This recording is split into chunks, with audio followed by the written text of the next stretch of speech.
become extremely competitive, extremely tight. Todd, what is your, and we're seeing some endorsements come out, and I know I've talked to you in the past about this, but what are your thoughts? Do endorsements matter in races, and if so, how does the candidate need to leverage them? So what I'd say is this: it's always better to have. And so, just to use the biggest example we've seen in the last couple weeks, Governor Nathan Deal. I can tell you that in 2012, I was running Chuck Eaton's campaign for re-election to the Public Service Commission, and Chuck was talking about economic development and the role of inexpensive electricity in getting jobs for Georgia. And Governor Deal at that time was the best endorser we could have had. And I'd say in that case he really helped us. If we had been talking, there are other issues we might have been talking about where it might not have been as useful. But because we were talking about economic development and jobs, that is what Governor Deal is, I think, most known for. Mm-hmm. It was useful. Right. In that race, our main goal in terms of winning the election was closing the gap between the top of the ticket, which was Mitt Romney, mm-hmm. and Chuck Eaton. And so we were using a robocall from Governor Deal about economic development and jobs to Republicans.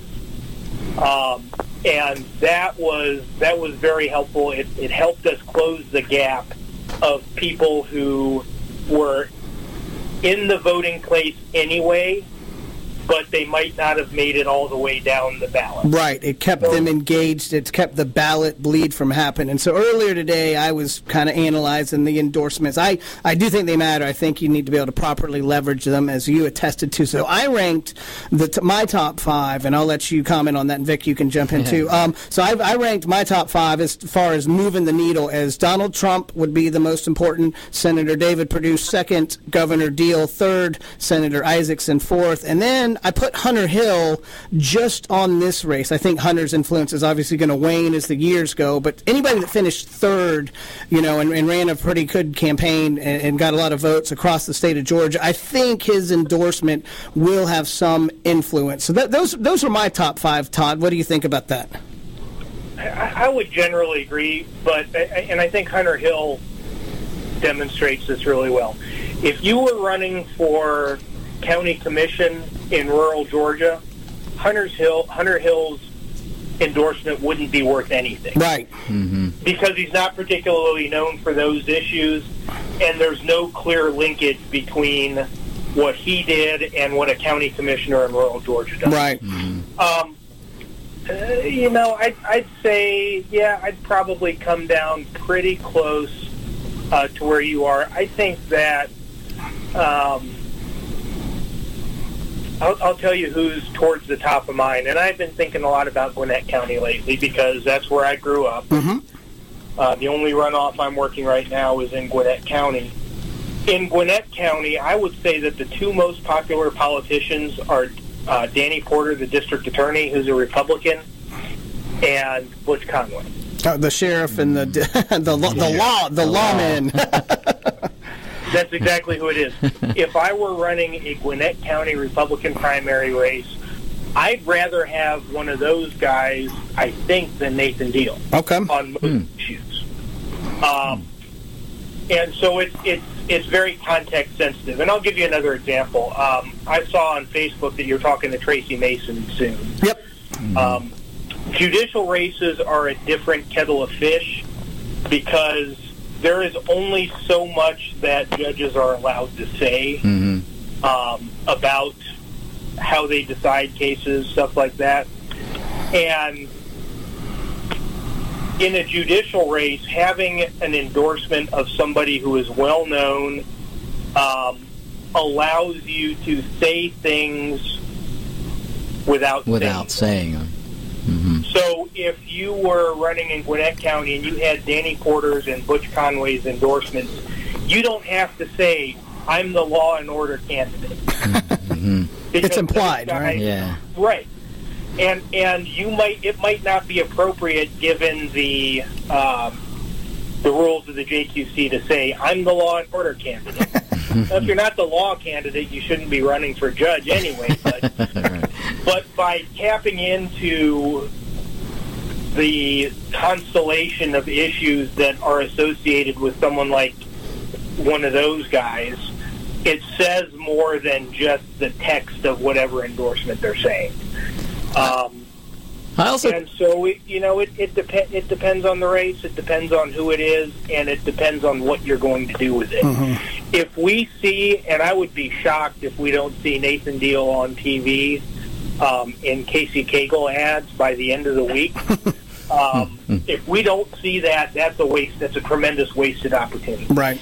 I also think that, Todd, and tell me what you think about this, I also think not only do definitely endorsements matter, but I think for some candidates, let's say right now we're talking about Cagle and Kemp, I think in certain endorsements for Kemp would probably speak louder than an endorsement for Cagle. And the reason why I say that is because Cagle is the perceived next in line, so to speak. He's been lieutenant governor for years and that sort of thing, where Kemp is considered the challenger, I guess, underdog in this race. So is that, and would you think something, I mean, would it be very powerful, say, if somebody of a big name came in and endorsed Kemp in the final week?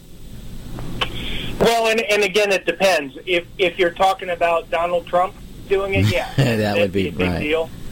If you're talking about, I saw on Facebook yesterday that Randy Evans wrote that he voted absentee for Brian Kemp.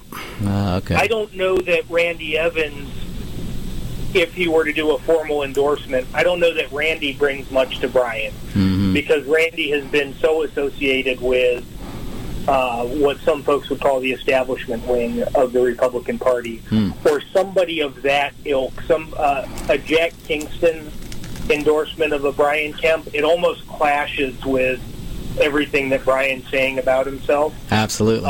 So that might be, there might be some shock value, but it might say, you might have folks who were attracted to Brian because he's pitching himself as an outsider, saying, well, I guess maybe he's just another politician. So I was tempted, I didn't want to undercut any of our congressional reps, but it was, in my opinion, the most influential congressional rep we have, even though she's the newest, is Karen Handel, just because she's won statewide and she's come pretty damn close into statewide. So she has a statewide brand. So if I was going to remove Hunter from the list, I would put Karen in as number 5, just so I don't want to disrespect our congressional reps. I just don't think that. I mean, a lot of the people up in Atlanta, Buddy Carter's not necessarily a household name in North Fulton County. So that endorsement looks good, and it would help in his inner areas. And I would think Jody Hice, if I had to pick one where I really had a fervent following, I think Jody probably maybe could get some votes out in the 10th district. What do you think about that, Todd? Yeah, and Jody, of course, he's about as outspoken as you can get. Yeah. And so, I think he would have a lot of currency in something like that. But it also depends on what they're available and willing to do. Yep. And so, one of the problems I would have with Karen Handel is it's not a dig at her at all. It's that she's got an election herself, and so she might be less willing to expend any political capital for my candidate, knowing that as soon as this is over, she's on the hot seat. Right. Yeah. Well, technically the congressional reps they're on the hot seat every 2 years. Some are safer than others, and I think Hice is in a pretty safe district. But and speaking of Karen, what she did a couple years ago when Sarah Palin endorsed her, Sarah Palin came to Georgia and had a huge fundraiser. So that is an active endorsement, not just like when Hunter got endorsed by Ted Cruz. It was great. It got in the media for a day. Ted Cruz sent out a fundraising email, but really didn't mean much at the end of the day. And I think, Todd, you had alluded to that, where some of these endorsements from national people really don't mean a hill of beans. Yeah, an Ed Meese endorsement, not really super useful in my book. You know, I got a quick. Oh, go ahead. I'll tell you one of the endorsements that I don't think has gotten sufficient attention is McCoon. He endorsed David Schaefer in the runoff, but McCoon being McCoon, he took it one further, and he's going out. He's keeping as busy a campaign schedule on David Schaefer's behalf as he ever did on his own. Yep. And McCoon's strength was always the grassroots folks who show up at Republican Party events. Right. So if he's able to move the needle for Schaefer, then clearly that's gonna be a boon for him. Well, Todd, we gotta take our 2:30 break here. I really appreciate you calling in and giving us some insight, and we'll have a lot more to talk about after next Tuesday, I'm sure. Yes. My pleasure. Thanks for having me. Thanks, Todd. We'll see you on the other side of the break. You're listening to Greg's List. The disease of addiction is a life-altering challenge, not just for the person suffering its effects, but also for the family and friends who support and love the one caught in its grasp. What should be the course of treatment? Who is the best person to render treatment? And what is the best place to go for the care that is needed? We know that you want answers to these and many more questions. Call 770-696-9862 and speak to a representative of the Atlanta Healing Center. They can tailor a program specifically designed to address the needs of the person suffering with an addiction, or give you guidance as to where that help may be found. Information is the key, and the trained staff at AHC is here to assist. If you wish, you can also get more information on the website located at www.atlantahealingcenter.com. This is Lawyer Liz. Join me each week as we discuss drones, the Internet of Things, and all the technology in between. It's Buzz Off with Lawyer Liz, Wednesdays at 2. This is Dr. George. Join me on Wednesday mornings from 9 o'clock to 10 o'clock when we talk about more than medicine. It's now about staying healthy, but it's about the strategy to do so. Join me on Medicine on Call. You're listening to America's Web Radio on the AmericasBroadcastNetwork.com. Thank you for listening.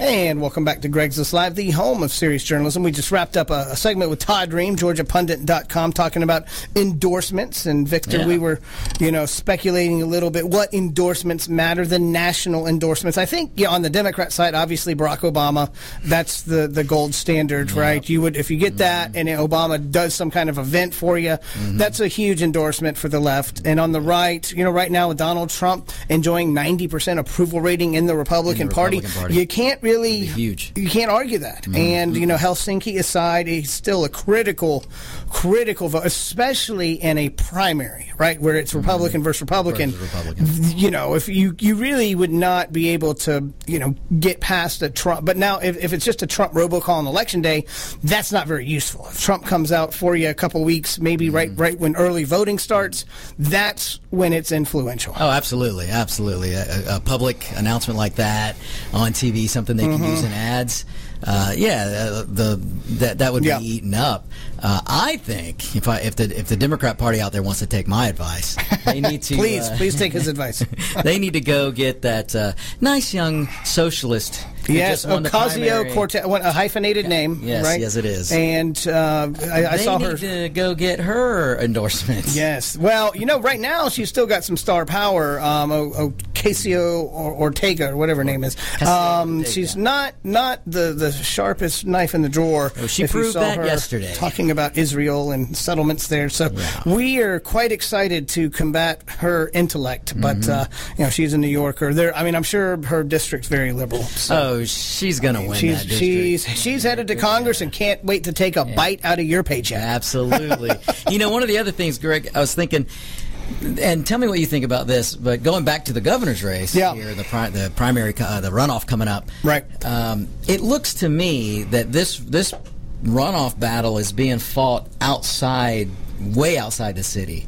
We're talking South Georgia, maybe North Georgia, but definitely around the South Georgia is where a lot of campaigning is going on. I live in the city, and I haven't seen one iota of campaign from either one of these guys. There's not much in the way of yard signs, I will say that. Unless you go south of the city. Yeah, I guess I haven't. I've been south of the country the past couple weeks, but not south of the city. And I've just noticed a stunning lack of yard signs, especially, I was campaigning in DeKalb last year for Bob Gray and Karen Handel, and Ossoff signs were everywhere. And I was like, thank God I'm able to deliver some Karen Handel signs or some Bob signs to counter this blue wave, if you will. But I noticed that even the 6th district and the 7th district both have Democrat runoffs.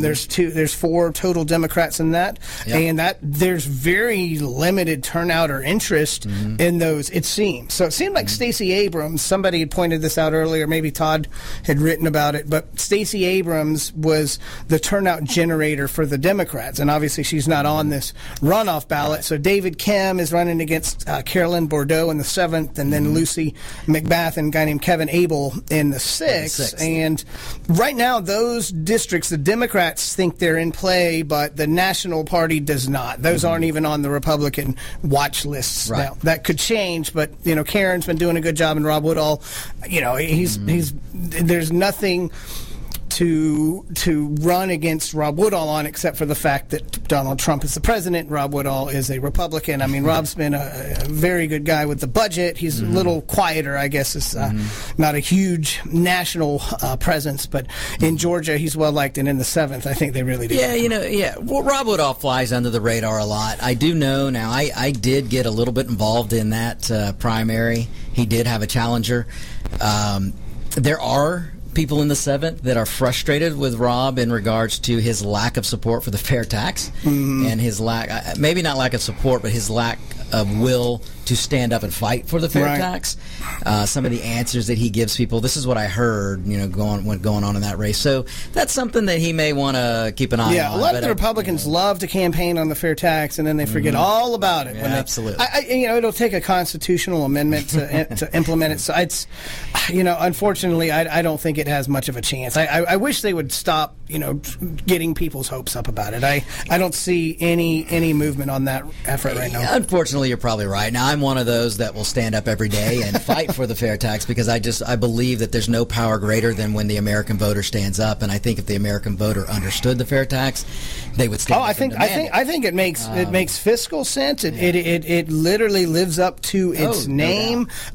We would be able to capture a lot of the black market income that comes in and out. I mean, I think eventually, when we do have to start paying down our debt, I mean, Trump unfortunately hasn't shown much interest in it either.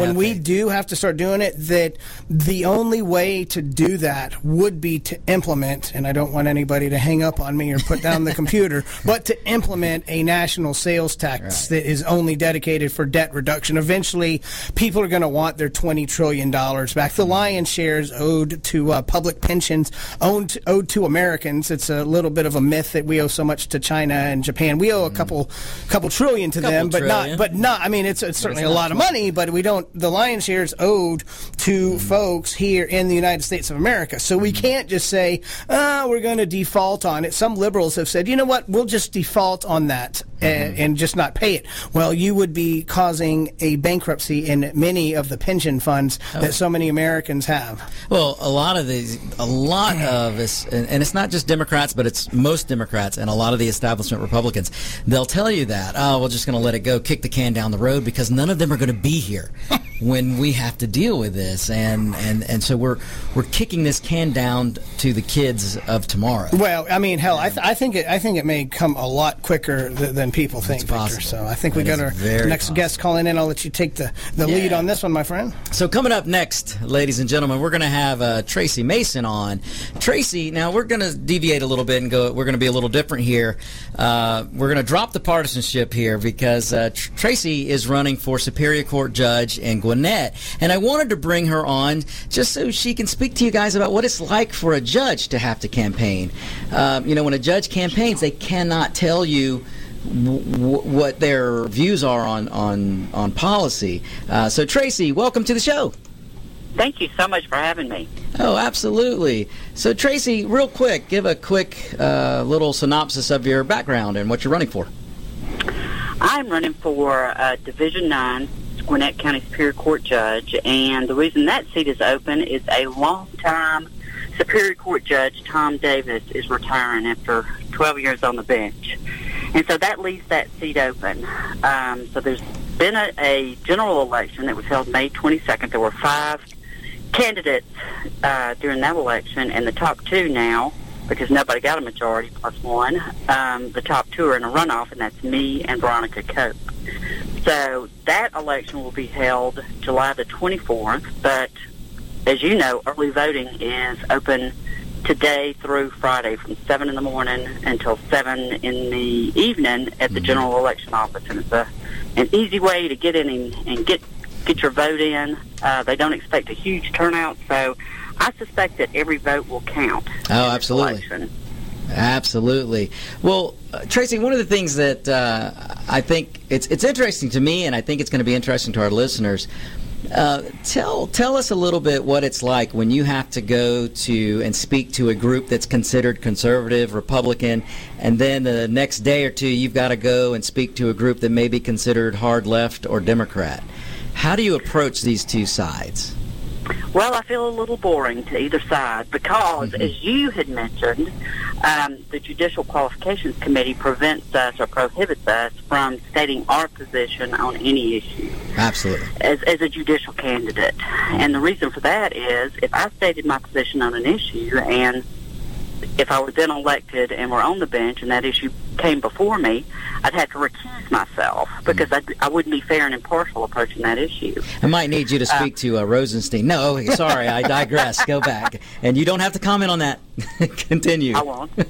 I'll be neutral.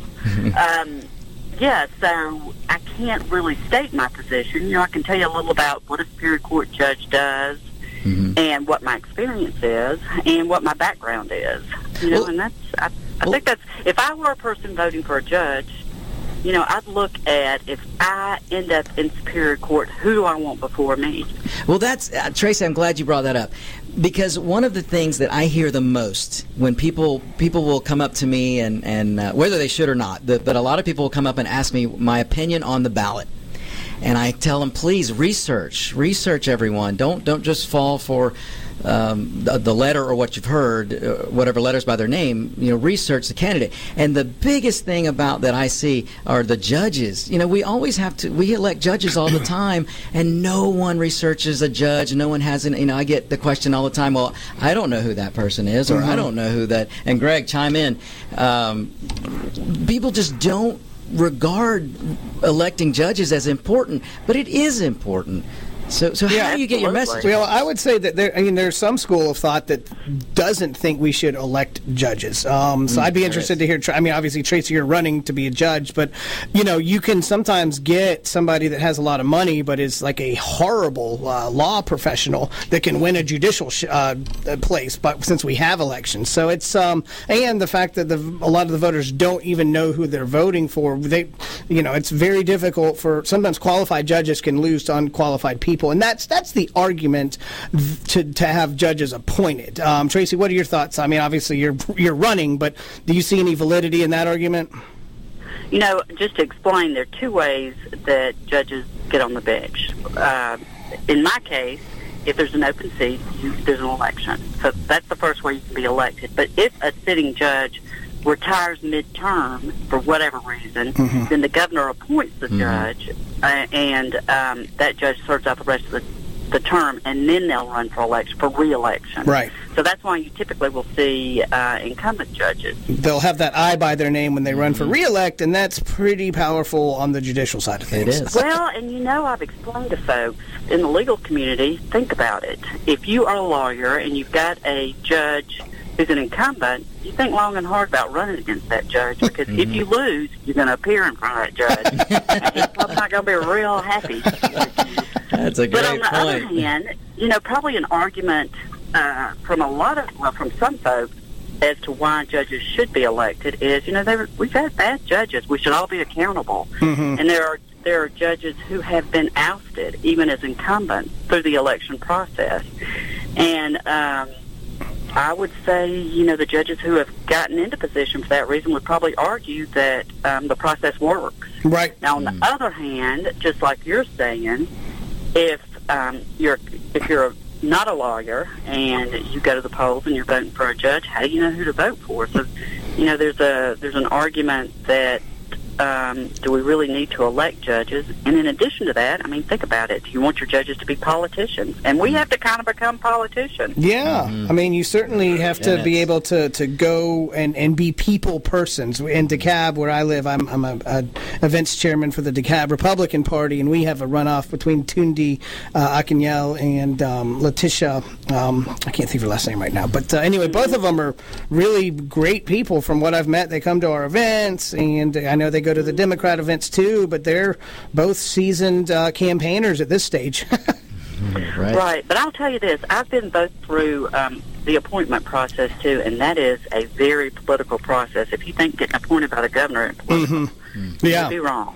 That's a very political process too. It is, and it's unfortunate, but you're right, Tracy. And whenever politics needs to completely stay out of the judicial process. And I know, my God, but it's very tough to do. You really just, and me and Victor are both, original intent readers of the Constitution, so we certainly are not fans of judicial activism. Tracy, can you hold on for a second? I wanted to circle back with you on the other side of the break. We're coming up to our what is this? The three quarters of the way through. 75% done. We'll be back. We'll be back. No problem. I'm here. We'll be back talking judicial races. You're listening to Greg's List.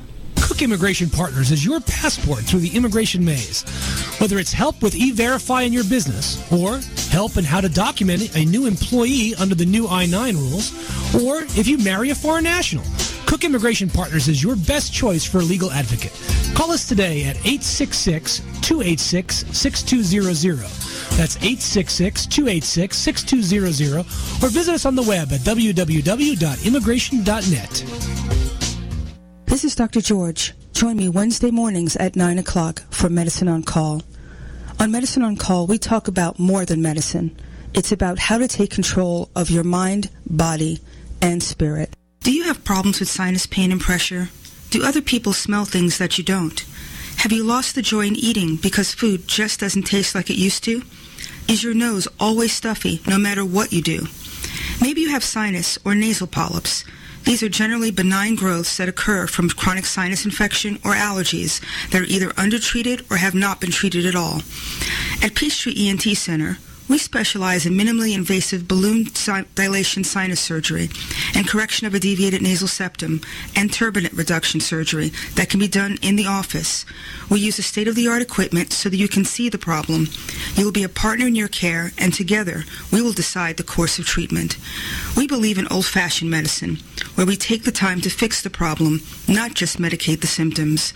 You can rest assured that all options will be offered before surgery is recommended, because Peachtree ENT Center is where patient care counts.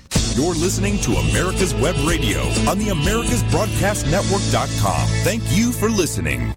And we're back. You're listening to Greg's List. We've got judicial candidate Tracy Mason. So, Tracy, tell us a little bit about kind of your judicial philosophy. I think a lot of in Superior Court, what kind of cases? Is this going to be criminal or civil cases that you're going to be looking at? Well, actually, I have asked the administrative office of the courts in Gwinnett what the breakdown is on the cases, and for 2017, two-thirds of the cases filed in Superior Court were civil cases. A third of the cases were criminal, and of the two-thirds of the civil cases, half of those were domestic cases. Like divorces? May not realize that basically, divorces, modifications of custody, any of those issues go to Superior Court. So you could have a show in a couple of years called Judge Tracy. I tell you, I've mediated a lot of those cases, and you come across some interesting situations. Yeah, I'm in the banking business, and I've obviously worked with folks that have gone through separations, divorces, and all that, and you do get to see kind of the dirty details of people literally splitting up the house pets. I know they're taking furniture, and it really gets ugly in that kind of scenario. So you need to have some compassion as a judge, right? And more than that, of course, the innocent victims in a divorce or the children. And the custody issues are the issues where Superior Court judges have the most latitude to make a decision. You know, if you've got a criminal case, a large percentage of those cases plea out. And if they get to the judges, those cases are really closely regulated, you know, with mandatory sentencing and close guidelines. Right. But in a civil case, especially a custody case, the statute is written such that a Superior Court judge really can make the decision, you know, based on pretty much their discretion as to whether the child is in the mom's custody. Now, would any of your cases start in your court and move up to the Court of Appeals and then eventually to the Superior Court? Is that where a court case would start? Is in Superior? Yeah, we're the trier of facts. Yeah, and then if they want to appeal, you know, a legal issue, it goes up to the Court of Appeals, and from there, you know, the Supreme Court can decide whether they want to take a case. But we're the local court that hears these matters, what they call matters of equity. State court hears civil issues where your money's involved. They're dividing up. You know, there's usually monetary damages, and they're misdemeanors as far as crimes go.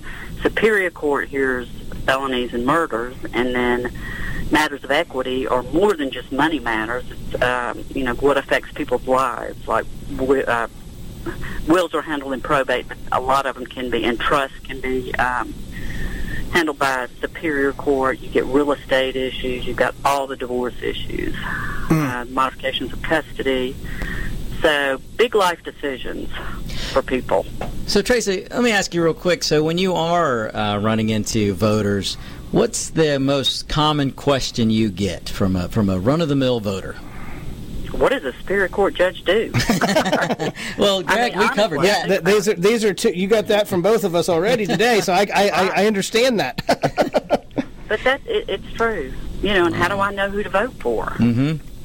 And I say, my name is the last name on the ballot. Just check that one. Well, you know, it's funny that you mentioned that, Tracy. The judges always seem to be last on the ballot, and by the time that voter gets to it, they're kind of tired. Well, and there is, you know, it sounds like you've heard of the whole phenomenon called voter fatigue. There's ballot bleed, right? By the time you get down to the judicial, you can have a 25% drop in votes, right?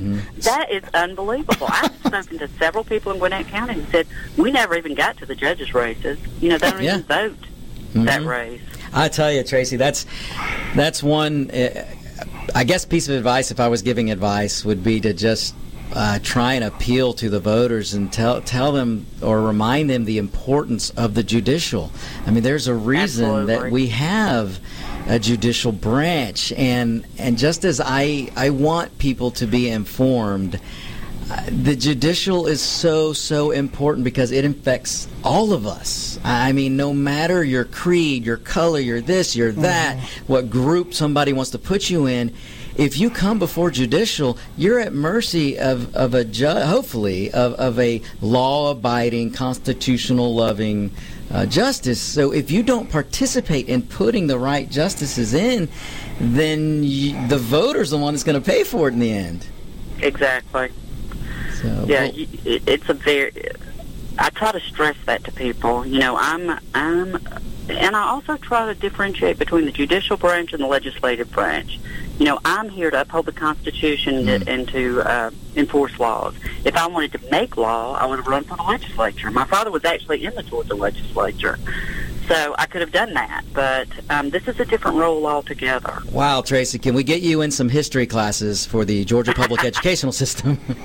Well, yeah. I'm old. Well, if you've ever seen the official code of Georgia, it's many books and lots of law, and you know the judge is supposed to apply the law, right? Not legislate from the bench. That's the conservative thought, anyway. There are certainly liberal thoughts that think the Constitution is a living, breathing document, and they should be able to legislate from the bench. But I wanted to point out, in my opinion, the most important thing that the law does is it protects protects our right to private property, right? That's why we have cases where if somebody has been wronged and they need to sue, if their real estate has been a victim of fraud, or even in a divorce case, to protect, the property that one spouse has brought into the deal, that's where you hopefully have a non-biased judge be able to make a fair and equitable decision.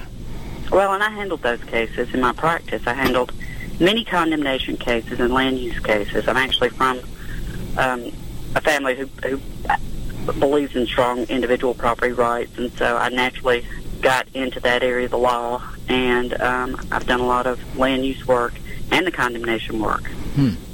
Yeah, so condemning a property, if it's a nuisance or a public safety hazard, that's I've run into that in the real estate world of owning rental property, right? Or are you talking about? Yeah, go ahead. A condemnation where there's a taking, where a municipality comes in and takes. Oh, like eminent domain. Highway, yeah. It may be more commonly referred to in a lot of circles as eminent domain. Okay.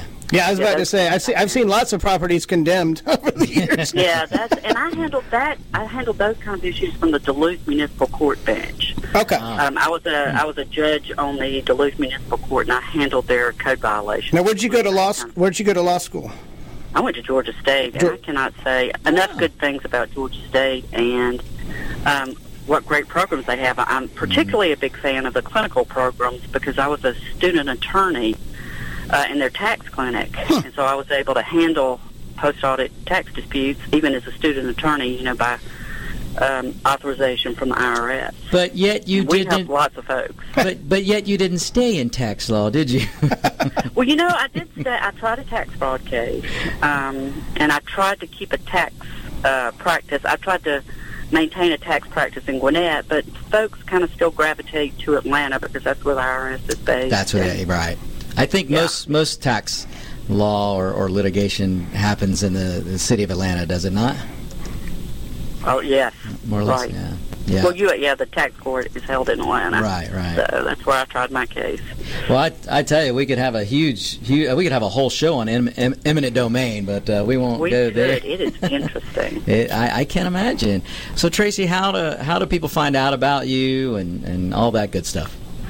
I would suggest they go to my website, Elect Tracy, and that's spelled TRACEY Mason.com, and it's got information there, information on voting, information on me, and actually my email address is at that website. You're welcome to give me send me an email, or my office number is 770-963-6909. And it'll be basically the entire county of Gwinnett will be able to either have early voted for you or will vote on Tuesday the 24th, right?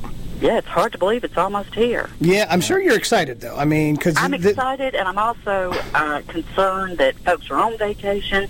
A lot of folks I talk to don't even realize there's a runoff, so we've really got to make the public aware because, like you said, these are important positions, the judges' positions, and we've got some important runoffs coming up. Well, the 7th district is in mainly Gwinnett, a little bit of Forsyth, so the Democrats have a runoff there. But interestingly enough, Republican early votes have outnumbered Democrats 60% to 40%. So Really? I think you probably know the correct language to speak, and probably 60% of the vote will be.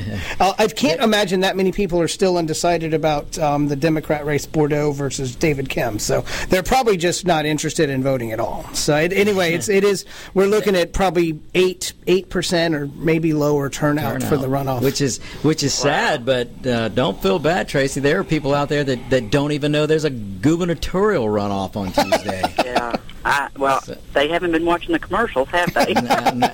No, they seem to be tuning out or fast forwarding. I think by this stage, with so much negative campaigning, I think people have kind of tuned it out. And I vote on Election Day just as a matter of principle. It's called Election Day. You have 12 hours, and I like to go and see everybody at the polls. Although there aren't that many people during the summer, but I'm a traditionalist in that sense. But I mean, I've already made up my mind who I'm voting for, and short of the. What is it, live girl, dead boy, or dead boy, live girl? Short of that scenario, I'm not changing my mind. Right.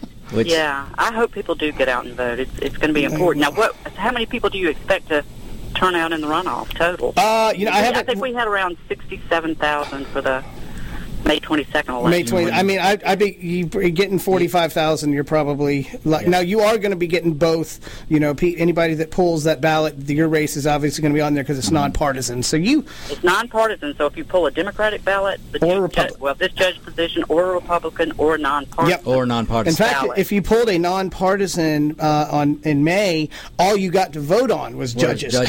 So I had some people that now all you've got is my race. I was about to say I had some people that were pissed. They were like, I'm not registered Democrat or Republican. I couldn't vote for whatever. And I thought it was. I was like, well, that's civics 101. You won't make that mistake again.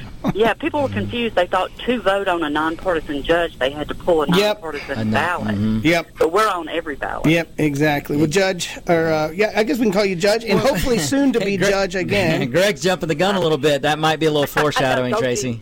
I've got a good prognostication skills. So appreciate you calling in and joining us today on Greg's List. Good luck on Tuesday. Yeah, thanks so much, Tracy. Thank you for sharing your platform with me. I really appreciate it. You bet. Thanks so much. All right. We appreciate you guys listening in. Victor, thank you so much for covering the past couple weeks. I always enjoy having you in the studio with me. You've done such a great job that eventually we'll have to call it Greg and Victor's List, right?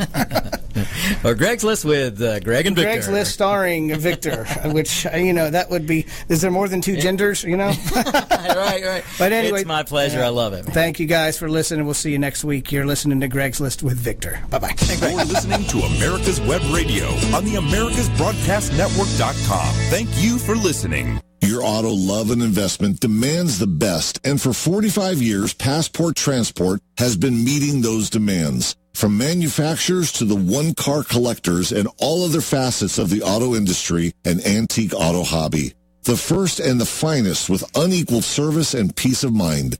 Passport Transport, your auto transportation company. Contact PassportTransport.com with your need today. Passport Transport. Whether cruising the Strip in a 57 Chevy or taking the family on a vacation in a 71 Oldsmobile Vista Cruiser, you need to tune in to Classic Cars with Steve Ronaldo and Jim Weber every Saturday from 8 to 9 a.m. on AmericasWebRadio.com. Perhaps you are struggling to cope with the disease of addiction. If not, you probably know a family member or friend that needs help in battling the cravings and the personal and professional damage done by the effects of drugs or alcohol. Get a pen and paper and be ready to write down the following.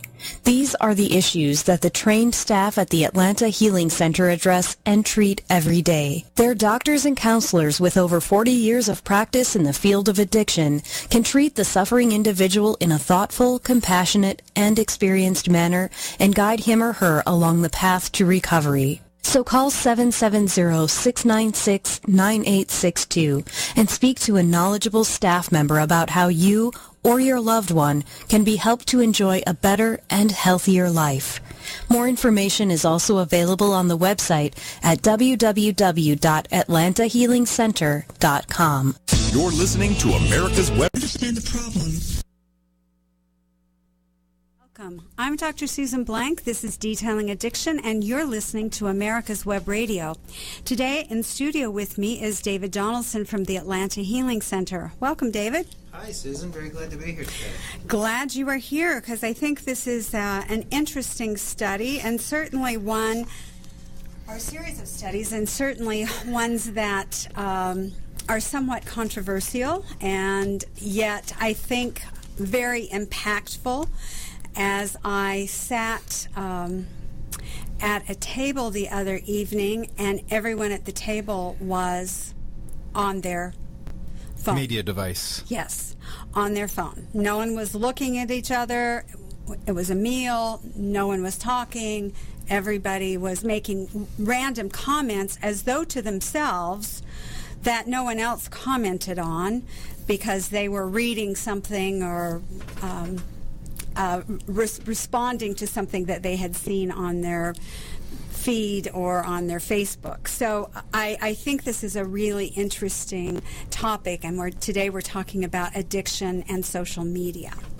That strikes me as so interesting in terms of thinking back on years gone by when there would be such a push for families when they're gathering for dinner to turn the television off. Right, yes. You know, that the TV is interfering with everything. It's getting in the middle of your meals. It's stopping people's ability to communicate and socialize. And I agree that it was doing that back then, but it's gotten so much more that now each person is not only watching their media feeds, some of them are even watching TV on their phone while they're in the midst of these should be social situations and learning situations. That I think it's really an important thing to be talking about and being mindful of, especially in the light of addiction. You know, the research isn't at a point of saying yes, social media is full-fledged addiction. They're not at a point of adding it to the Diagnostic and Statistical Manual, but there is a lot of discussion about the similarities and about the growing consequences that we really don't even know yet. What we do know in terms of our own patients, though, is that their anxiety related to being able to go out and meet people, being able to go to meetings, something that's always been difficult for them and has always been high, is even more intense. And when that is combined with the fact that while they're in group or in an individual session, a therapy session, while they're getting neurofeedback or meeting with me to review labs or talk about their medications, their phones will be sending off alerts that they've got a text or that there's been a new posting or they got an email, something. And to try and watch them not respond, not pull the phone out, not look at it, it's pretty interesting to just observe that and see how many of them really can't do that. They can't stand it, and they will have to eventually look. And they'll give a plausible excuse for why they need to take a look. Right. And now, you know, there's the buzz that you hear from their purse or their back pocket or something, but then also their wrists start buzzing. Right. Because everybody's got these smartwatches now that doesn't give them enough information to satisfy the nerve. It just gives them enough information to know they're missing something. To make them curious, and now they've got to respond. It is very interesting in terms of screen addiction, and we've talked about that before, and what we're looking at and talking about is really a variation on that, because today we want to talk about social media, but it is an extension, and there is a lot of data now looking at what we call screen addiction, and this would include being online, this would include video games, responding to social media, other ways in which people are addicted to their screens and find a hard time putting them down. They have actually recognized gaming as an addiction, and it's had a lot of study and a lot of impact, especially in other nations. So that aspect of it, they're certainly recognizing. But this one's particularly looking at things like Facebook and Twitter and Instagram and those things, and the impact that they're having on society. So when we were talking about what are we going to do for the show today, you brought up a point that I think was really interesting in terms of recognizing that this might be another way in which people are going to struggle with not responding to social media, and that has to do with the new law here in Georgia.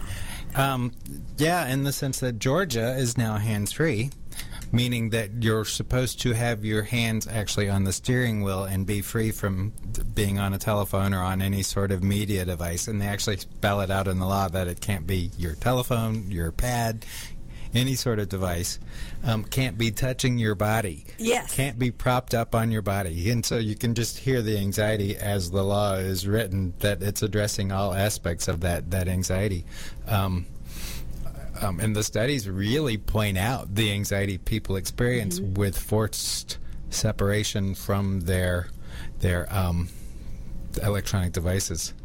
So I was thinking that in terms of the impact of people having to give up social media during the time period that they're driving, good for the drivers, good safety for the rest of us, but I'm sure that some people have had some significant issues.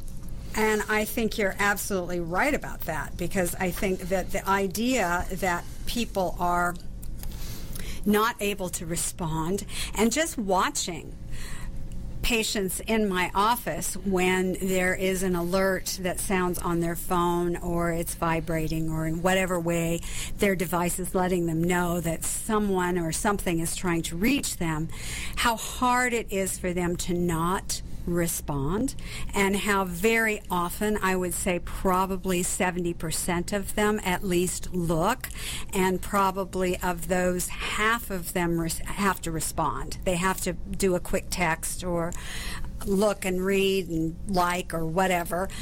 But I would say that if they're having that same kind of message, that there is someone or something out there that wants their attention while they're driving in a hands-free zone, and I know many of our listeners live in states that have had hands-free for a while. Georgia's a little late to the game. But I can imagine that some of our patients are going to have a very difficult time resisting that urge to check in. Oh, yeah, I'm totally sure they will. It's been interesting in the months prior to this law. I actually was one of those people that sent a letter to our congressman saying, you've got to do something about this, because I'd be riding down the highway and I'd look over and I'd see people watching videos on their phone. Right. You'd come up from behind them and you would know before you even got to them that they were on their phone, because they'd be weaving in their lanes. And by the time you get up there and you see them, it's just clear what they're doing. They're responding to a text, or they're watching a video, or something other than focusing on driving. So I feel safer, even though I'm sure it's not 100%. Compliance yet. As you get a text. As I get a text on the phone, and I reach over and turn off my notification and sneak a peek. And sneak a peek, just a little one. And you kept talking, so that was really good. You've got this down. But yeah, it's pretty amazing, and I think it will be really interesting to see how people do respond, and how many people do actually get a ticket, and to see if this has an impact, as it has in other states, in terms of lowering the accident rate. I mean, if it follows the trends of the other states, it really should. I believe I read that the decrease in death rates through vehicular accidents was like 15%. Yes. In most of the other states that enacted these laws. And that is not something to be minimized. No, absolutely not. That is huge. And that's fatalities. That's not everyday run-of-the-mill accidents, or accidents as we see with many of our patients who have had motor vehicle accidents and have not died and have not had real significant injuries, but many of them have head injuries that we are able to see on their brain map and document that they've got a head injury that is impacting their cognitive ability or their ability to modulate their mood. So it'll be interesting to see, but of course our patients are probably going to be more at risk. Or let me restate that. They're going to be less likely to have a reduction in their accidents if they, even with this law, because they're going to have a hard time resisting that urge to check it out.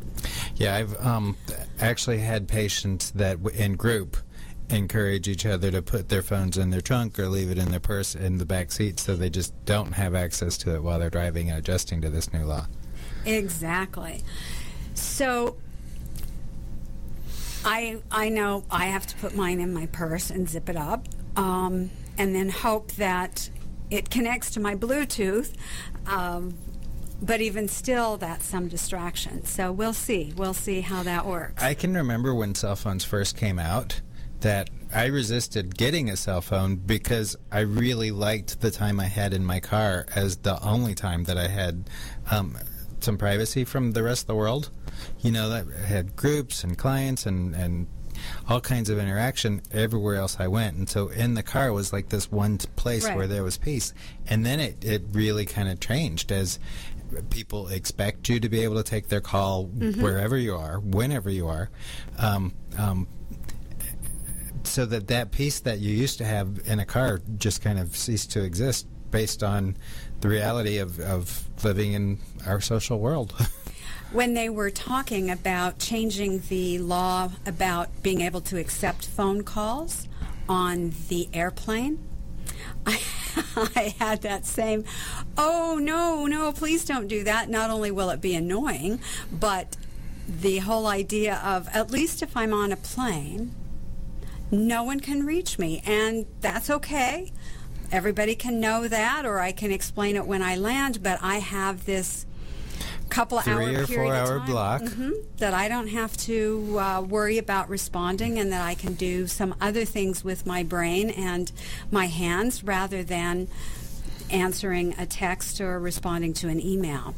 So we do have some issues, for sure, all of us, and not everybody who spends time on their phone or their tablet has a problem, but there are certainly a growing number of people that are getting involved not just with their screens, but I think with social media. One of the things to think about in the last few months, for sure, we've seen privacy violations because of our being on social media, and that our data is being mined and sold and sent off to places that we might not have usually agreed to allow that particular industry or company or whatever to have access to our data, and being able to access us through postings on our computers or on our phones. It's been really interesting because now every time I open an app, every time I go to a website, I'm getting this, do you want to allow XYZ to access your video, your phones, your email? And if you don't agree to it, then you can't access the site. I don't know if you've been having this experience. And so I'm sitting here thinking, do I really... How badly do I want to find out this information or look up this pair of shoes? Mm-hmm. It's a question. Because there's definitely a lot of those where I just say no to, and it's like, okay, they're going to play that game, I'm not going to play. But you kind of get immune to a lot of this intrusion. There was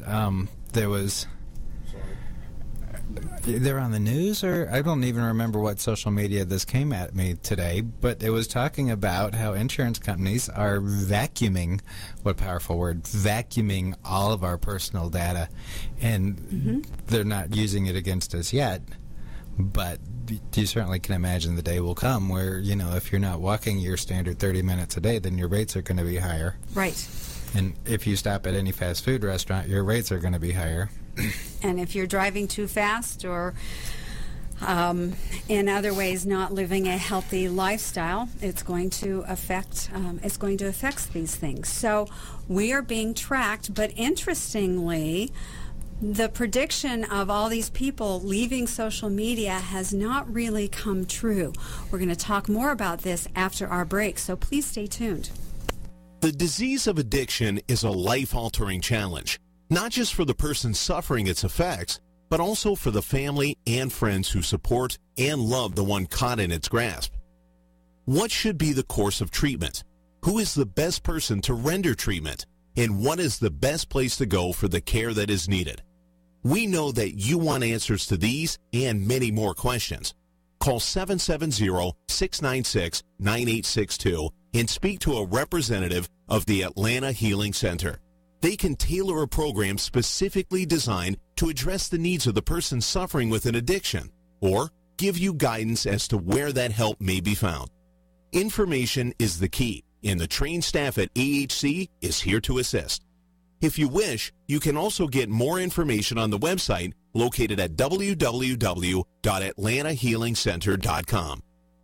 Whether cruising the Strip in a 57 Chevy or taking the family on a vacation in a 71 Oldsmobile Vista Cruiser, you need to tune in to Classic Cars with Steve Ronaldo and Jim Weber every Saturday from 8 to 9 a.m. on americaswebradio.com. Perhaps you are struggling to cope with the disease of addiction. If not, You probably know a family member or friend that needs help in battling the cravings and the personal and professional damage done by the effects of drugs or alcohol. Get a pen and paper and be ready to write down the following. These are the issues that the trained staff at the Atlanta Healing Center address and treat every day. Their doctors and counselors with over 40 years of practice in the field of addiction can treat the suffering individual in a thoughtful, compassionate, and experienced manner and guide him or her along the path to recovery. So call 770-696-9862 and speak to a knowledgeable staff member about how you or your loved one can be helped to enjoy a better and healthier life. More information is also available on the website at www.atlantahealingcenter.com.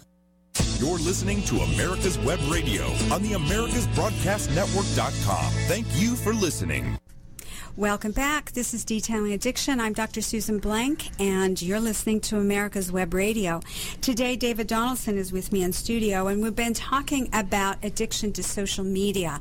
Right before the break, we were talking about, with the revelation that a number of social media sites, and I'm thinking Facebook in particular, having been revealed that a lot of our data is mined and sold and ends up in the hands of lots of people to whom we may not want that data shared. The initial thought that I had, I remember, was, well, I'm just not going to use it. I'm just not going to go on it. I'm not going to sign any of the waivers. I'm going to just not do that. And that's been a little bit harder than I thought. I mean, the idea of just going back to books and paper, it's very, very difficult. There is a certain amount of having to use social media just to keep connection. I mean, our whole show has using the internet and using social things to be able to pull a lot of this together. Even a lot of the research now they identify themselves as researchers, but they'll connect to their potential study people through Facebook and through people sharing the information, their studies with other people to get them to also do the studies. So, I mean, so much of it's just kind of becoming intertwined like a spider web. So the article that was in the journal Economics was looking at the billion dollar industry that is Facebook and Snapchat and Twitter and some of these other social media hosting sites, and how so much revenue has been generated. And one of the questions that they were posing in this article was whether or not people would be willing to pay to access it. Because right now it's free-ish. It's free. We don't have to have a subscription. But because it's free, the advertising and the access to our data is what's paying for the site to be up and running. And that's a question that they're posing is, are people so addicted, if you will, to being able to post on social media and being able to access the social media on their friends that they would be willing to pay money for a subscription and eliminate some of the commercialism and the selling of the data. And I wonder how many of our people would be willing to put out some cash money to have access to these social media sites. You know, that certainly was the way it went with cable television. Right. The initial draw for getting cable TV was you pay this monthly fee and you can have commercial-free TV. The commercials worked their way into cable TV, so that didn't last for very long. But right. that the idea that people will pay for a way to not have commercials is certainly proven true in the past. It was a really interesting perspective, though, looking at addiction through the eyes of an economist. Right. Because some of the things they were saying were shocking from a therapist's point of view, but certainly from somebody who's investing, it was interesting. One of the things that really grabbed my eyes was the author was actually saying not all addiction is so bad. And it was talking. This example was coffee, and the addiction to caffeine, and how gets people up, gets people motivated. They have all this energy and keep on going. And sure, some of them overdo it, and they end up having nervous breakdowns and other consequences. But the general masses, do pretty well with a cup of coffee. Yeah. So how bad is it? How bad is it for people? And what are the potential consequences of spending a lot of time on social media? I think that's a valid question, and certainly one that people should be thinking about. Is this really a harmless way of having entertainment and staying connected and having things to do in your downtime? Or are there some more significant consequences? So one of the studies that we were looking at, that you had mentioned, David, looked at earlier in 2009. The big concern about all this was with men. But the more recent studies are really looking at women being particularly vulnerable to social media. And the initial study was looking at how men and women used it differently. Mm-hmm. That men would use it more transactionally. Uh-huh. They were going on there and checking email. They were going on there and getting assignments, because this was looking at college-age students. They were going on there and doing game-type things. Right. But they weren't necessarily, at that point, 2009, using it as social connection, whereas women were going on there and connecting social relationships and planning. I think that aspect really, when you compare the two studies, has taken off. That what was using social media as a way of connecting and making plans became the plans. Right. This is what we're doing. We're together. The thing. We're together on social media, and we're together answering back and forth, posting and replying and commenting and liking, and that's the communication. It's not pick up the phone and let's meet and go for lunch or go to dinner or plan a vacation together. Mm-hmm. No, that is the connection now. The thing that struck me was they used the social media scale. I'm blank on the gentleman's name, but he's developed a scale for measuring the addictiveness of social media. And what was so interesting to me was that of the 5 of the 6 questions that he focused on really go towards dependency. Uh-huh. Are you spending more and more time on there? Do you go through withdrawal feelings? Do you go through anxiety, irritability, those kind of things if you're separated from your phone? Right. But for me, coming from the addiction counselor, the addiction model really goes to a simple definition of addiction: continued use despite serious consequences. And he really didn't dig into what are the serious consequences that come from that. And so I was actually thinking, what are the serious consequences? I would imagine body image issues, just like magazines in the past that's so much focus on body image and so many bursts of exercise videos popping into your social media feeds. Many things related to self-esteem, but also significant issues related to being able to relate with people in real life, being able to read people and understand if they're following your story or if they're bored or if they're just passing time, waiting for somebody more exciting to come along. If you're losing the ability to read the people you're with, that's a significant part of interactions that people need. And lots of misunderstandings can happen if you're communicating face-to-face with someone and you're right there with them, and they may make a comment, ask a question, make a passing reference to something, and even in that I'm watching your body language, I'm watching your face, I'm meeting your gaze, I can still misunderstand what you were asking me or telling me. And I can have an emotional reaction at that point that was not anything like what you had intended to communicate. And that's happening with all access to my being able to see you, feel your vibe, so to speak, and have that kind of communication. When we are reduced to emojis and alphabets that are that are not full sentences and that are letters that are meaning words rather than writing out the words, it seems to me that the communication is even less clear and even more likely to be misinterpreted and misunderstood.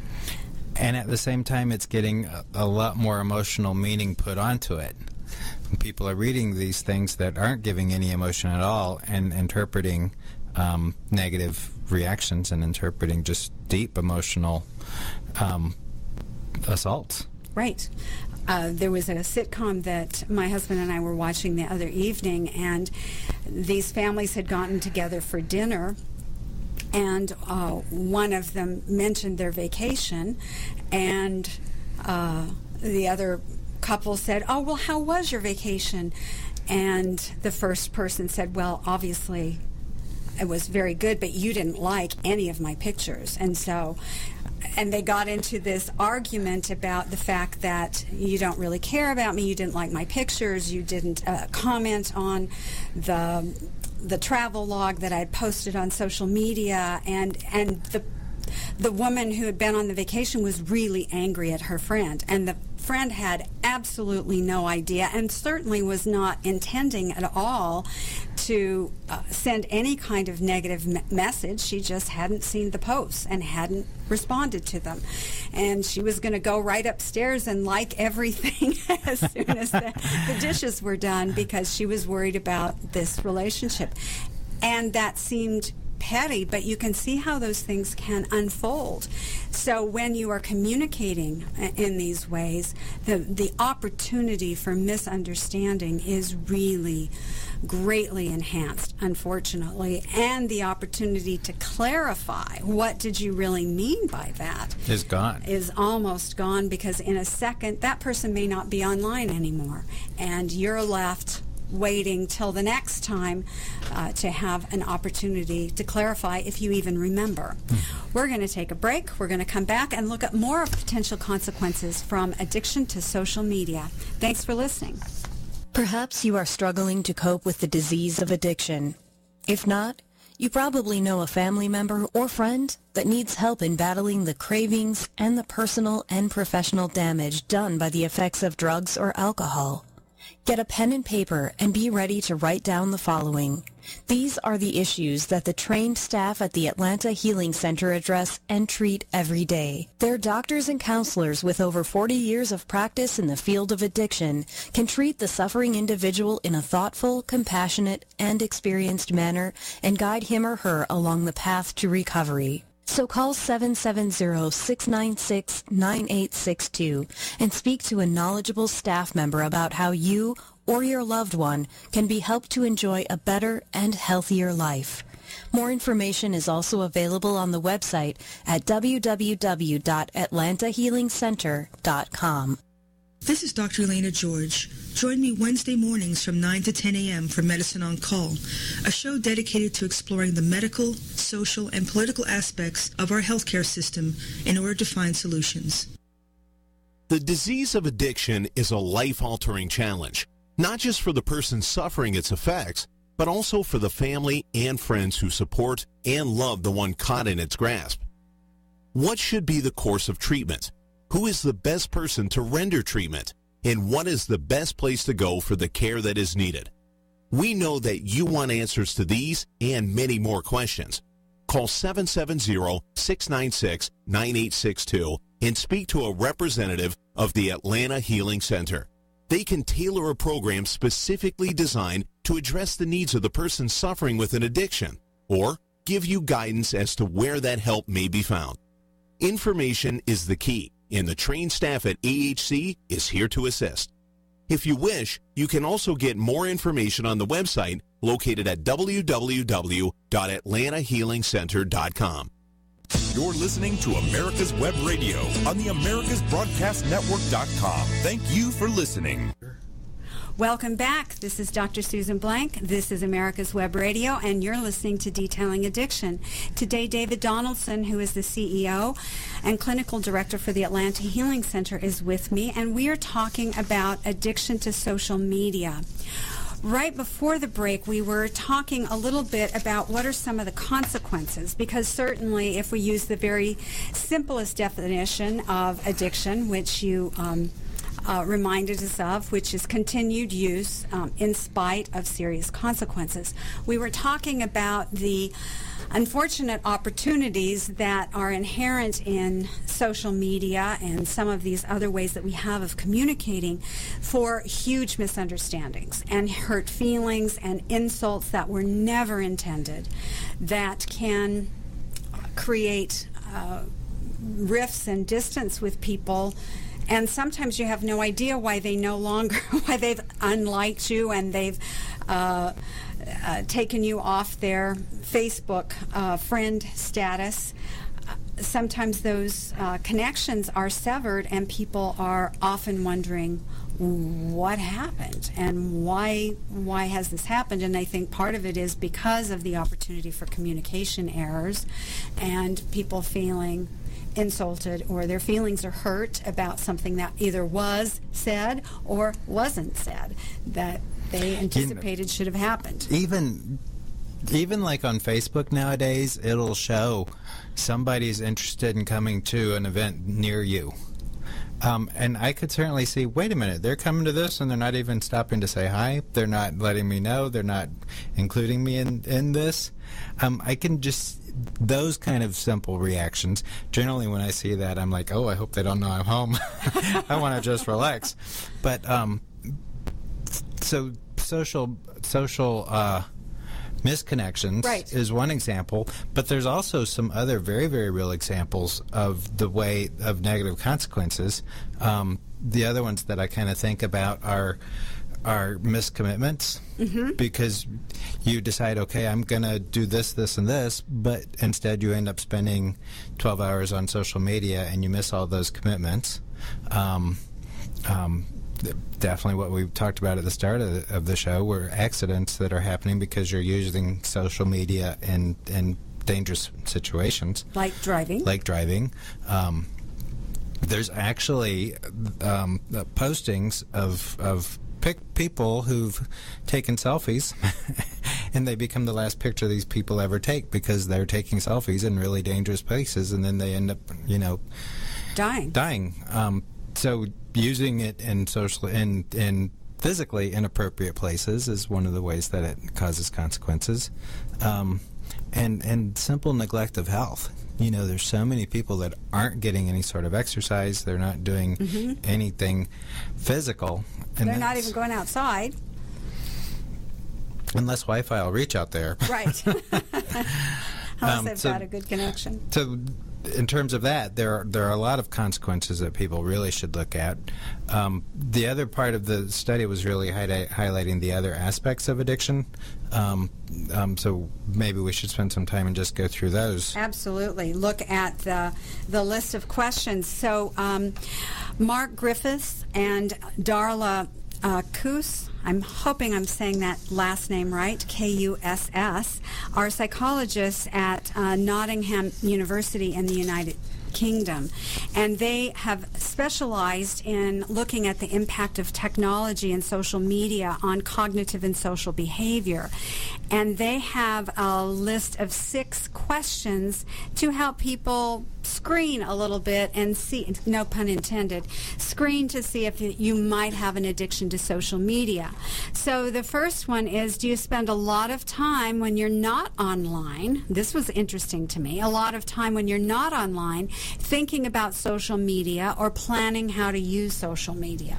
So it's not just the amount of time on social media, but the time thinking about it when you're not on it.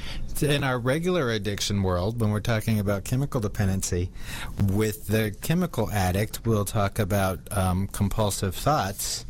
But with the codependents, we'll talk about preoccupation. Right. Same sort of thing, that the person has become preoccupied with whatever they're not doing on social media. Right. Or what I'm going to do when I get access to it again. The next one is, do you feel urges to use social media more and more over time? Interesting, the Pew Research Group did a study and found that up to a quarter of Americans are online almost constantly. I think that's amazing, but when you stop and actually think about what all these people are doing, anybody that's using it at work for business things, they're using it for email, using it for communication. If they're in the finances, they might be using it to track stocks or to trade stocks. So 8 hours of their day, they're already tied to it, and then they're coming home and they're using it to connect with friends or to watch shows. It's easy to see how it can quickly add up. When a study looked at how much lost productivity occurs when people are using social media, and one study showed that 24% that said that they were often using social media when they were at work or supposed to be doing other productive things. 23% said that they sometimes did it. 18% said that they rarely did it, but a total of almost 80% of people said that it was affecting their productivity some or most of the time when they're at work. So it's not just that we're using it for our business, we're using it instead of, and it's always interesting to walk through a business and just see how many people are on their computer, probably on a website that they're not supposed to be, posting to Facebook. I know many places will not allow you. Those different social media websites are blocked by the company themselves, so that you can't go and you can't shop and you can't read a book and you can't watch a movie. You're expected to be actually working when you're at work. What a novel thought. And you can walk through companies and you can notice the way employees are concealing their cell phones, right? So that they're able to continue to communicate. But you also hear about people who've lost jobs, right? Because despite being warned, they would continue to go onto their cell phones and check messages and send messages. So I think that that idea, back to question 2, which was, are you using it more and more often? I would say that very likely, in spite of the dangers, in spite of knowing where your data is going, people are using it more and more, or many are. So the next one is, do you use social media to forget about your personal problems? Are you using it as a way, I guess, to self-soothe or to take your mind off your worries, your concerns, and get involved in something else? I think the other side of that is, how many times are you using it and it's actually making you feel worse about yourself and worse about your personal problems? What struck me as interesting was the author of one of these articles that was using these same questions actually threw in his own experience, where when he goes on Facebook, he doesn't use that very often, but he connects to people and feels relaxed. But when he goes on Twitter, he becomes agitated, and he talked about how he uses Twitter actually quite a bit. And for me, when I think about the two, Facebook tends to be a place where you're hearing about how friends are doing and different vacations and those kinds of activities where it's about connection, whether it's real connection or not. Right. Twitter is much more of a place where people go to vent Right. In 168 characters or less, you vent whatever. And what strikes me about that is, in the world of counseling, once upon a time, there was this idea that venting was good.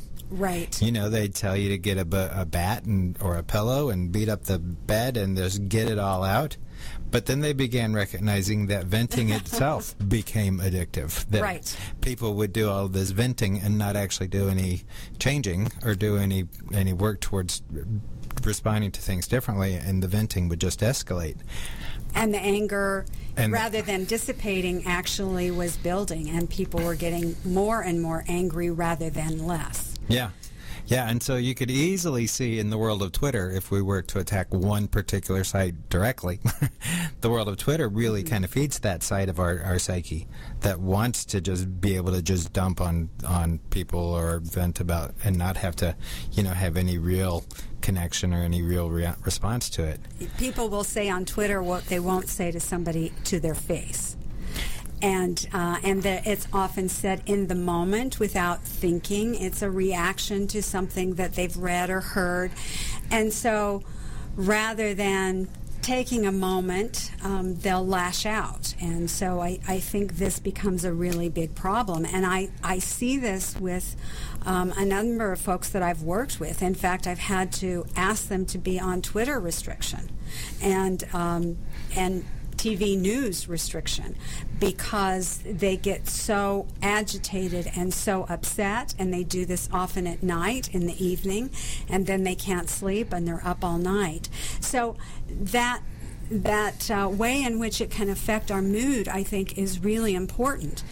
To the person that is in a good place and they're happy to hear about their friend's success or see the picture of the new baby or the wedding, that can be really relaxing. If you're not in a good place, I've had other patients who it's been very painful. They're in a bad relationship situation, or they're not in a relationship, and every time they see their friends in the relationship, they see the new babies, and maybe they can't have children, or they've not found the right person to have children with, then even those positive things that make us many times feel happy actually adds to jealousy and feelings of low self-esteem and anger. And so it really depends on where you are in your life, and if you're feeling relaxed and happy, it can make you feel better, and if you're not, it can make you feel worse.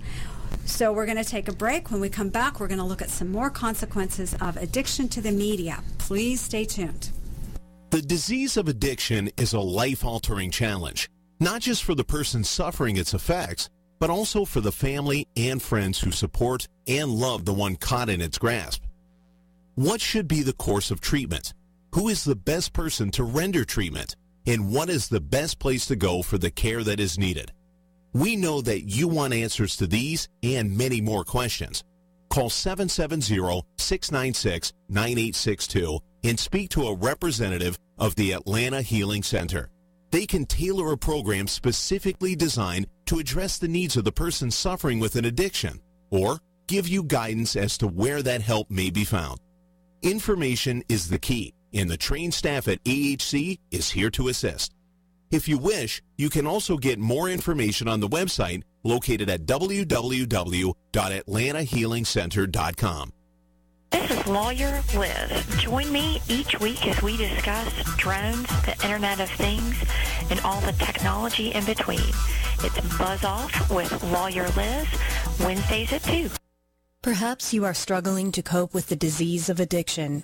If not, you probably know a family member or friend that needs help in battling the cravings and the personal and professional damage done by the effects of drugs or alcohol. Get a pen and paper and be ready to write down the following.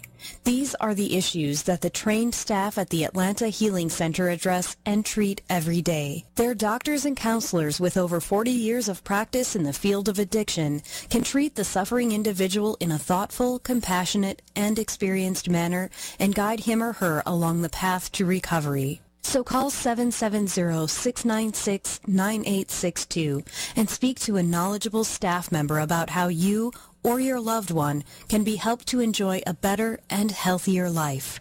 More information is also available on the website at www.atlantahealingcenter.com. You're listening to America's Web Radio on the AmericasBroadcastNetwork.com. Thank you for listening. Welcome back. This is Detailing Addiction. I'm Dr. Susan Blank. You're listening to America's Web Radio. And with me today is David Donaldson, the CEO of the Atlanta Healing Center. And we're talking about addiction to social media. Before the break, we're talking about these 3 questions developed by this group in Nottingham, England. And we got through the first 3. Number 4 is, do you often try to reduce your use of social media without success? So this is that attempts to control that we often talk about in addiction, that, okay, I'm only going to do this for 5 minutes every hour, or I'm only going to check my Twitter feed twice a day. I hear patients make these statements that they're going to go out and exercise, spend more time with the family, not let the kids use screens at the table, those kinds of things. But I suspect that's not always as successful as they would like. One of the ways that I'm hearing it a lot lately is, I'm going to just watch one more video and then I'll turn it off and then I'll go to bed. Right. The number of patients because we always ask them how your sleep is. We want to know how their appetite is. Are they taking their medications? How's your sleep? And those kind of things. And it used to be they were having sleep issues because they couldn't turn off their brains. Right. Now they're having sleep issues because they can't turn off their social media. So they'll watch on their screen. They'll watch the TV shows, videos. They'll be going through their Facebook, and they'll say, okay, I'm just going to look at this for 5 more minutes. And 2 hours later, they're when the battery dies, they're finally disconnecting. So that's a way that I've had to modify my questions about sleep, because that's one of the things that I frequently check in with our patients about. So I'd say, do you have any trouble falling asleep? Do you have any trouble staying asleep? Are you waking up earlier than usual? And then I'd ask them, how many hours of sleep are you getting? And our goal is for our people to have 7 or more hours of sleep a night. And it's interesting because sometimes the answer is 4 hours, 3 hours. And I have to now ask them, so why were you not able to get more hours of sleep? Was it because you had to stay up late to finish a project? Was it that you had to get up early and go into work early? What was happening that your sleep is less than our ideal? And very often it's at that point that I hear that they were checking their social media, that they were reading Twitter, that they were posting on Instagram, that they were looking at pictures of their family on Snapchat. That these kinds of activities were actually the reason that they were not getting into the bed and not getting enough sleep. So it was failure to get sleep as opposed to an inability to get sleep, which is a very big distinction and different treatment options. Certainly if they can't fall asleep and they're in the bed and they're trying and they're waking up and having other sleep related issues when they're actually in bed trying to sleep, that's a different treatment than I'm up because I'm not able to turn off the device. Right. And I keep saying just 5 more minutes. Just a little bit longer. So that that idea of attempts to control and then not being successful about it. Do you become restless or troubled if you're unable to use social media is question number 5. And I think this is really interesting because that's exactly what we were describing earlier when we had patients that were in group or some type of meeting where they're not supposed to be looking at their Twitter feed, and yet they are, or they get the notification and then they're so antsy and distracted that they're really not paying attention to what's going on. It was interesting in reading this that the study that they did they had it with college students, and they pretty much took away any access to any sort of device for just a 24-hour period, and then they asked them all kinds of questions afterwards, and the answers they got: irritability, anxiousness, depression, and everything that you would think about in relation to withdrawal symptoms, especially like marijuana withdrawal, where it's you're restless and irritable and those kind of things.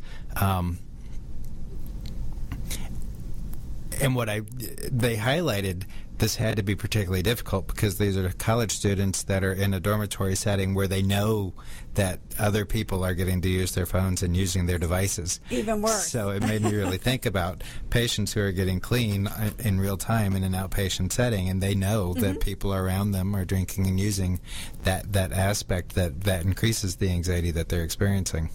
So that is certainly a telltale sign, and I think that symptom of withdrawal. Tolerance and withdrawal are two really common criteria when we're looking at severity of a level of addiction. And certainly there are some instances where tolerance isn't an issue or withdrawal isn't an issue, but most of the time with most substances or behaviors, this is clearly an issue.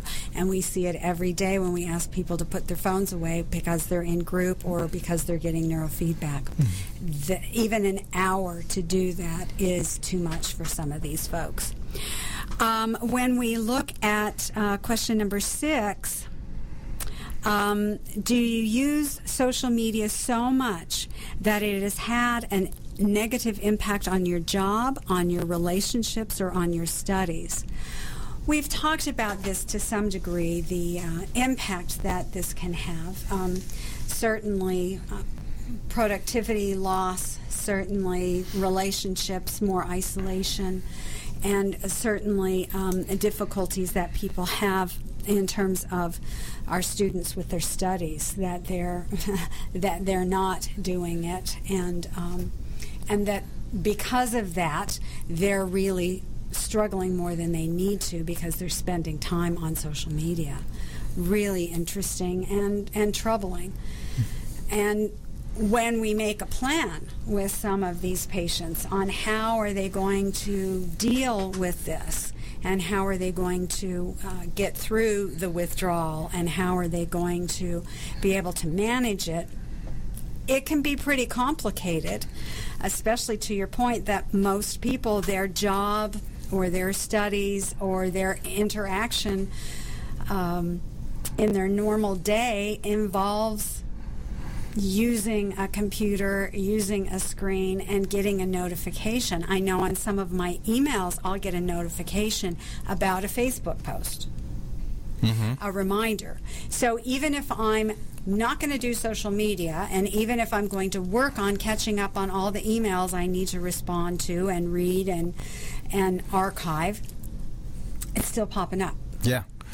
And, even if they've made a plan and they've gotten it in motion and they're doing pretty good about it, their device is going to update, and all of those notifications and alerts that they've turned off get turned back on, and suddenly they're getting notifications again. Right. We really have to talk about it in terms of behaviors that people have to learn some means of control, like with someone with an eating disorder has to learn how to eat, but they have certain foods that they know are never going to be a safe food. People dealing with the internet probably have to come to terms with there are certain websites that they know are just not going to be good for them, and just leave those particular websites alone. Some people need to stay away from Twitter. Some people need to stay away from Instantly. And some people need to stay away from Facebook. So there are a number of ways in which people may have to recognize that this is never going to be safe. I'm never going to be able to control this. Just like someone who has addiction to alcohol or other drugs, there are going to be places or people or things that they're never going to be comfortable with.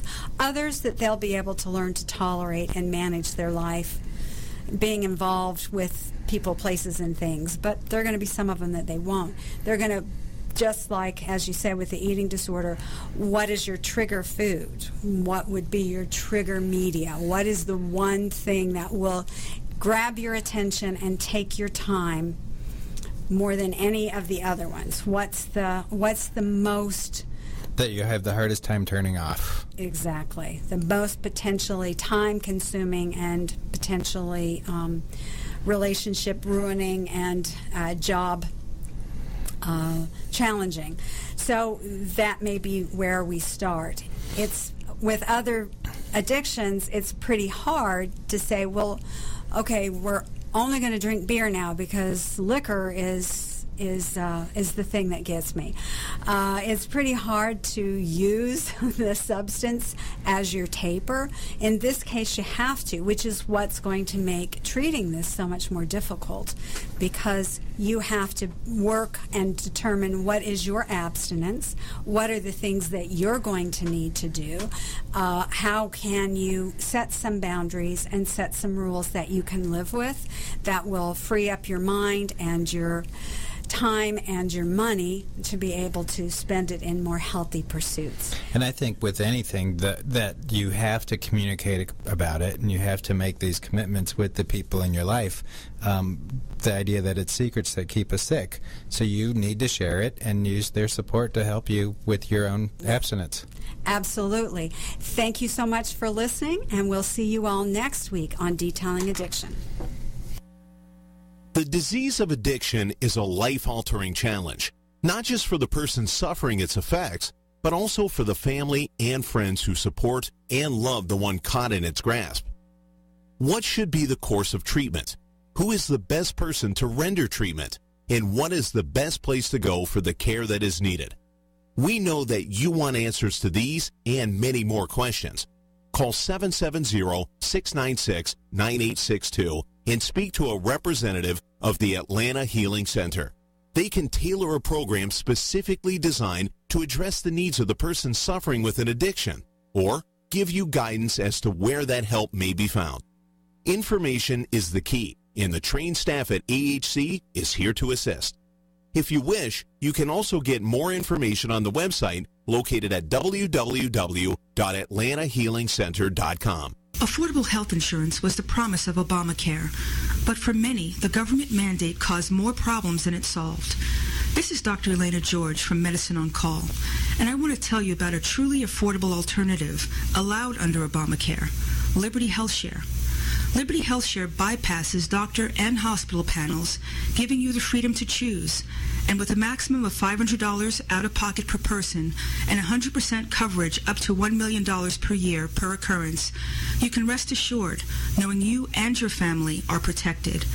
Coverage starts as low as $107 per month and also includes dental, vision, pharmacy, and holistic care. Liberty HealthShare puts you back in charge of your health. Visit them online at libertyoncall.org. Again, for a true affordable alternative to Obamacare, visit libertyoncall.org or call toll-free 1-800-714-6993 today. Cook Immigration Partners is your passport through the immigration maze. Whether it's help with E-Verify in your business, or help in how to document a new employee under the new I-9 rules, or if you marry a foreign national, Cook Immigration Partners is your best choice for a legal advocate. Call us today at 866-286-6200.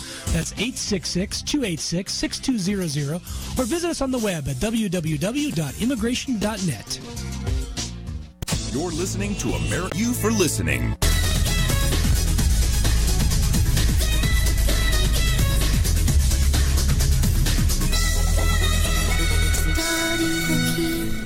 Good morning. Welcome to Medicine on Call.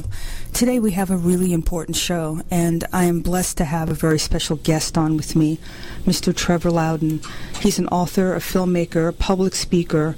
He's originally from New Zealand, but has lived here, I think, for over the past 30 years, if I'm right, Trevor. And no, just the last 4 years. Last 4, okay. But you've been fighting the good fight for over 30 years. And yeah, yes. He's written a book called The Enemy Within, which I found out about his work when I was at a conference, and the things that I learned made me go immediately to the internet and to do my own due diligence, and I was honestly shocked about what I heard. You know, we're living in a time, I think we're in a transitional point in many ways in our country and in the world, and we're seeing a growth of socialism. And I think, and I want to ask you this question in a second, but all of these other ways of expressing socialism are coming out. Progressives, you've got the Antifa group, you've got a lot of things that are democratic socialists, all these monikers. But I'm curious to know, are they the same thing? And let's start off. Gail, tell us a little bit about yourself first, how you got into this world where you're teaching people what's going on. Look, I started investigating the left radicals.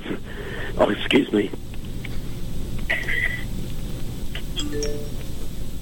I started in this field back in New Zealand because we had a very strong left-wing government back in the 80s, and they actually got to the point where they could ban American warships from our harbours, which destroyed our military alliance with the United States. So that was done on the orders of Moscow, and I did a lot of research.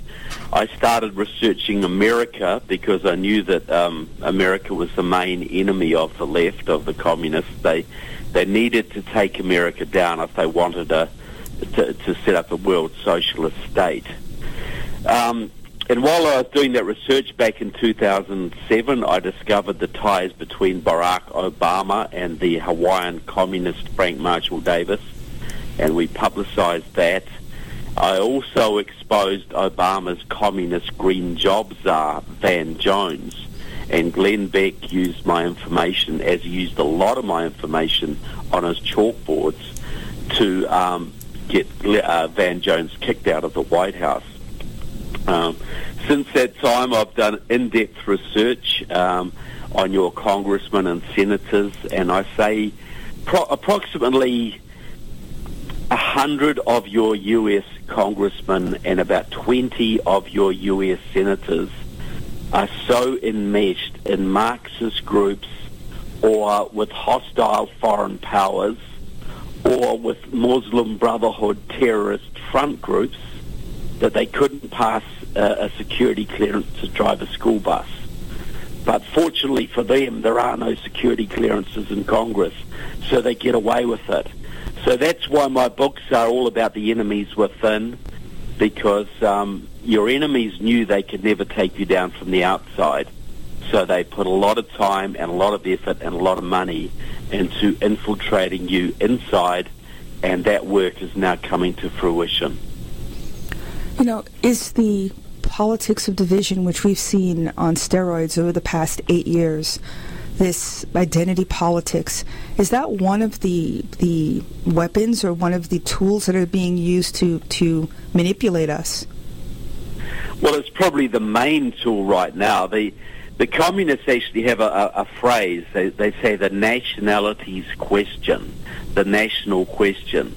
It is the use of racial and ethnic minorities to divide and conquer a country. And they are doing that on steroids. The Black Lives Matter movement is completely controlled by the pro-Chinese Freedom Road Socialist Organization. The La Raza movement, the movement to separate the southern states and return them to Mexico, is completely driven by the communist movement, and even the American Indian movement. Louise, we saw the Dakota Access Pipeline standoff last year. Now, that was organized by a woman called Judith LeBlanc. She was a trainer of all those Native American activists up there. She's a leading member of the Communist Party USA.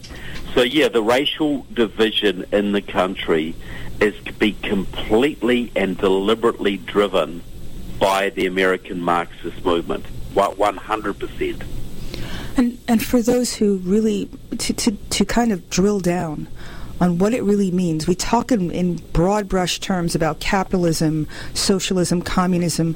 What exactly is socialism for those who really need a primer on it? Well, you've got Bernie Sanders, who is a communist, who is a hardcore communist, talking about democratic socialism. Mm-hmm. He wants to make America like France or Germany or Sweden. Bernie Sanders has worked with the communist movement his entire life and still does. His whole movement was run by a Marxist group, deceptively called Democratic Socialists of America. They still run his movement today, and they want to abolish all business, private business. They want to abolish the prisons. They want to abolish the police. They want to abolish all border enforcement.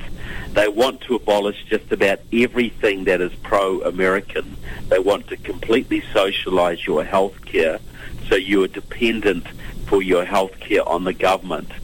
Socialism is basically about destroying everything that is good about America. It's about bringing everything, all business, under complete government control, all education and health care under complete centralized government control, abolishing borders, abolishing all your means of protecting yourself against the bad guys of society, and basically turning America into a little province of a United Nations global superstate.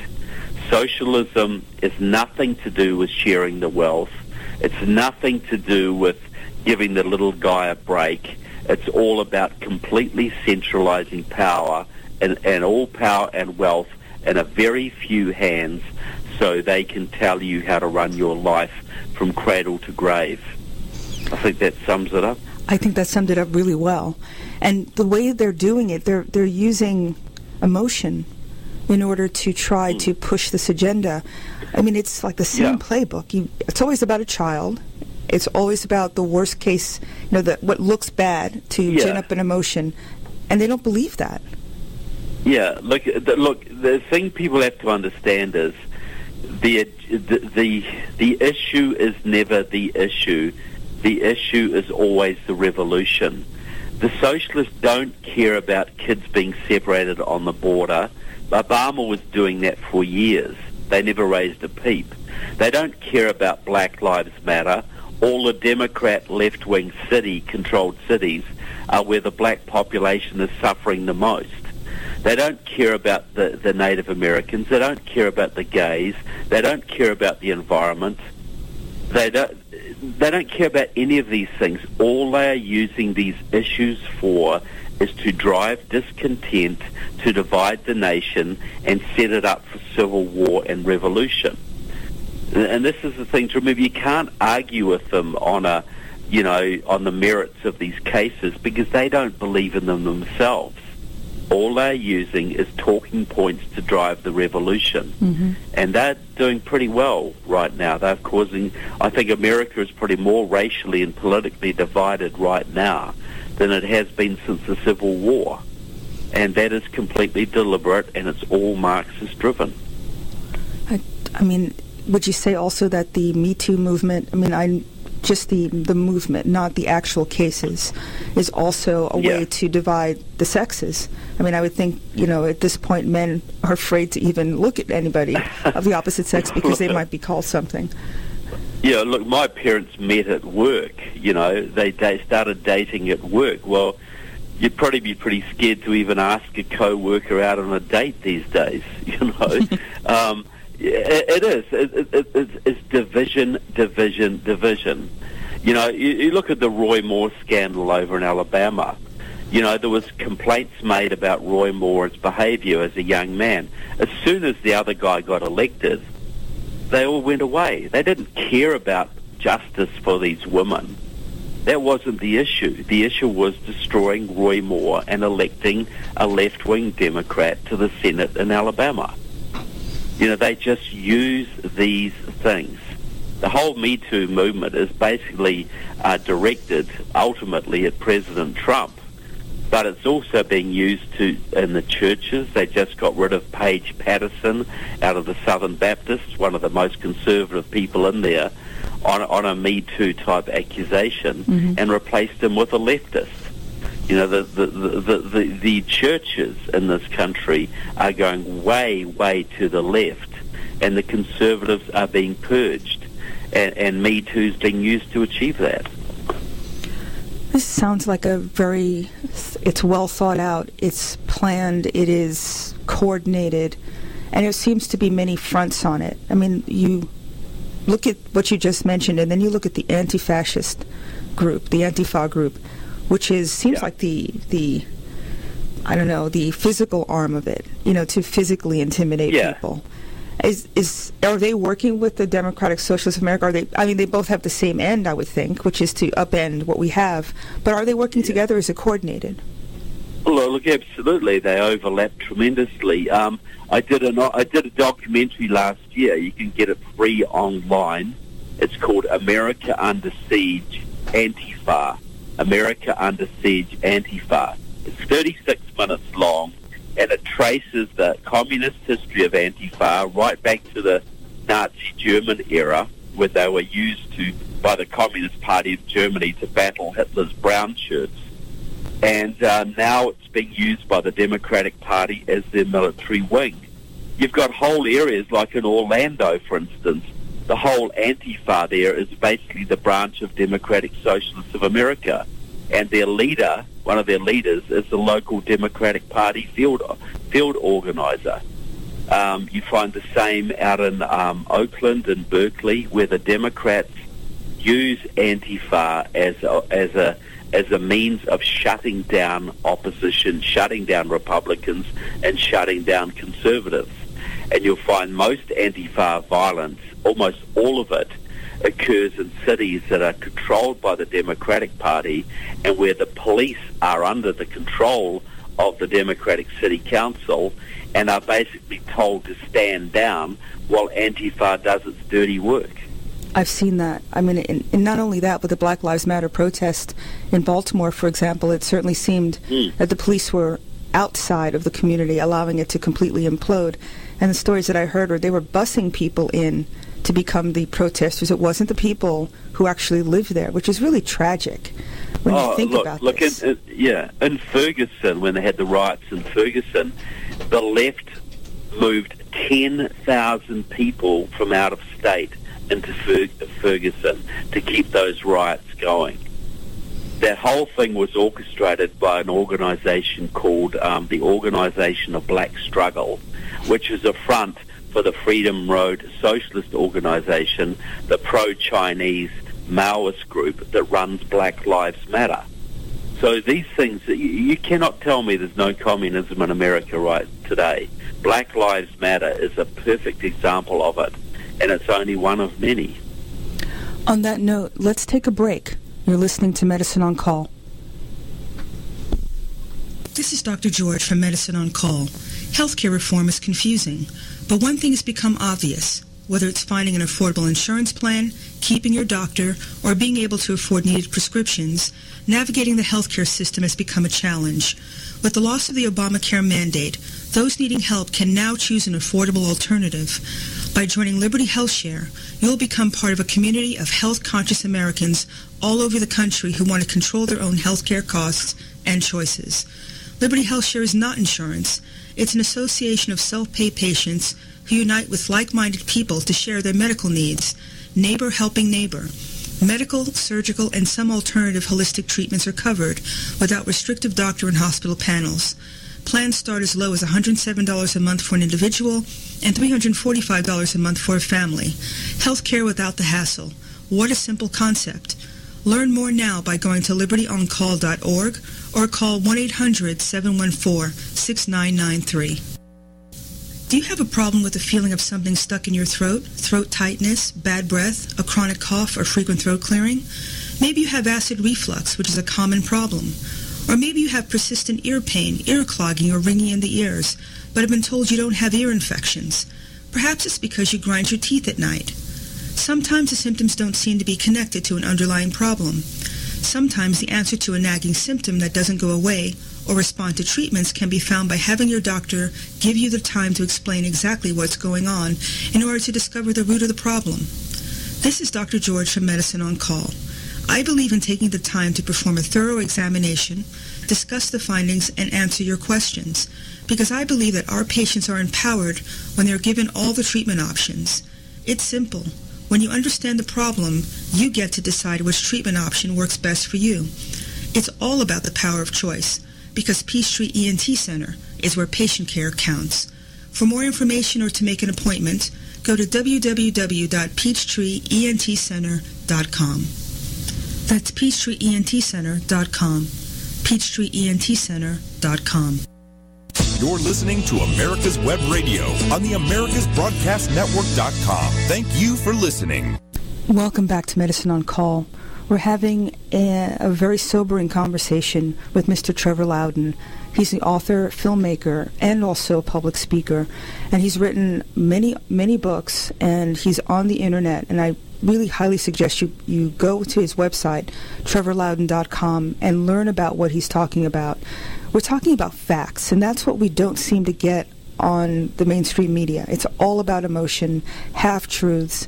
This is about people being able to be educated so they can make an informed choice instead of someone telling you what you should think, or if you look a certain way, you should feel and act a certain way. I reject that. And this is all about knowledge so you can take your power back. Now, Trevor, before the break, you were talking about how the socialist, infrastructure has pervaded our governance, our system, our Congress. I have a question about the Congress folks. Are they ideologically are they socialists, or is it just because someone's giving them money, they'll just do what the highest bidder tells them to do? Yeah, well, there's a bit of both. Now, you've got ideological socialists in your Congress.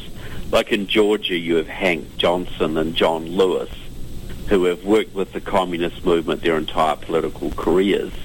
You've got the gubernatorial candidate Stacey Abrams, who's also a Marxist. But you have, like in Connecticut, you've got Rosa DeLauro, who basically is one of the very top Democrats. Her job is to allocate members of Congress into congressional committees. And she has got about a 20-year history with the Connecticut Communist Party. She goes to their meetings, she promotes them, she works with them. Senator Chris Murphy, also from Connecticut, works closely with the Connecticut Communist Party and actually has a Communist Party member on his staff, even while he criticizes President Trump over connections to Russia and goes on about national security. So I would say most of them are ideological. They also rely on labor union money, for instance, and most of the labor unions are now communist-controlled in America. So it's a bit of both. You want to get elected, you have to make deals with the left, but the left controls the Democratic Party in various regions all over the country, so they're pretty much able to choose who gets selected. So they pick a young radical, they put a suit and tie on them, they give them labor union support, lots of money, and they get them elected as a progressive Democrat. Well, they're not progressive Democrats, they are Marxists. They're pro-Chinese, pro-Cuban, pro-Iran, anti-American Marxists. And there's probably at least 100 of them in your Congress and 20 of them in the U.S. Senate. The hypocrisy is astounding. I mean, as there was complete outrage about the summit with Russia and U.S., a couple of days ago, it's apparently a delegation of Democrats going to Cuba within a few days. I mean, it's just... Do they know optics? There's been more than 100 Democrats in Cuba in the last 10 years, at least. There's been several in China. Yeah, and the whole Congressional Black Caucus was set up by the Cubans, and that's now about 40 members in your House. And they are the ones who got President Obama, who was very glad to go along to ease trade and travel restrictions on Cuba so they can more easily send spies and terrorists and drugs into your country. Look, this whole Russia narrative thing, that the Democrats have been in bed with the Russians and first the Soviets, then the Russians, for nearly 60 years now. Several elections have been won by the Democrats with Russian help. So the hypocrisy here is just mind-numbing. I'll say. This is Lenin, this is Zelensky, accuse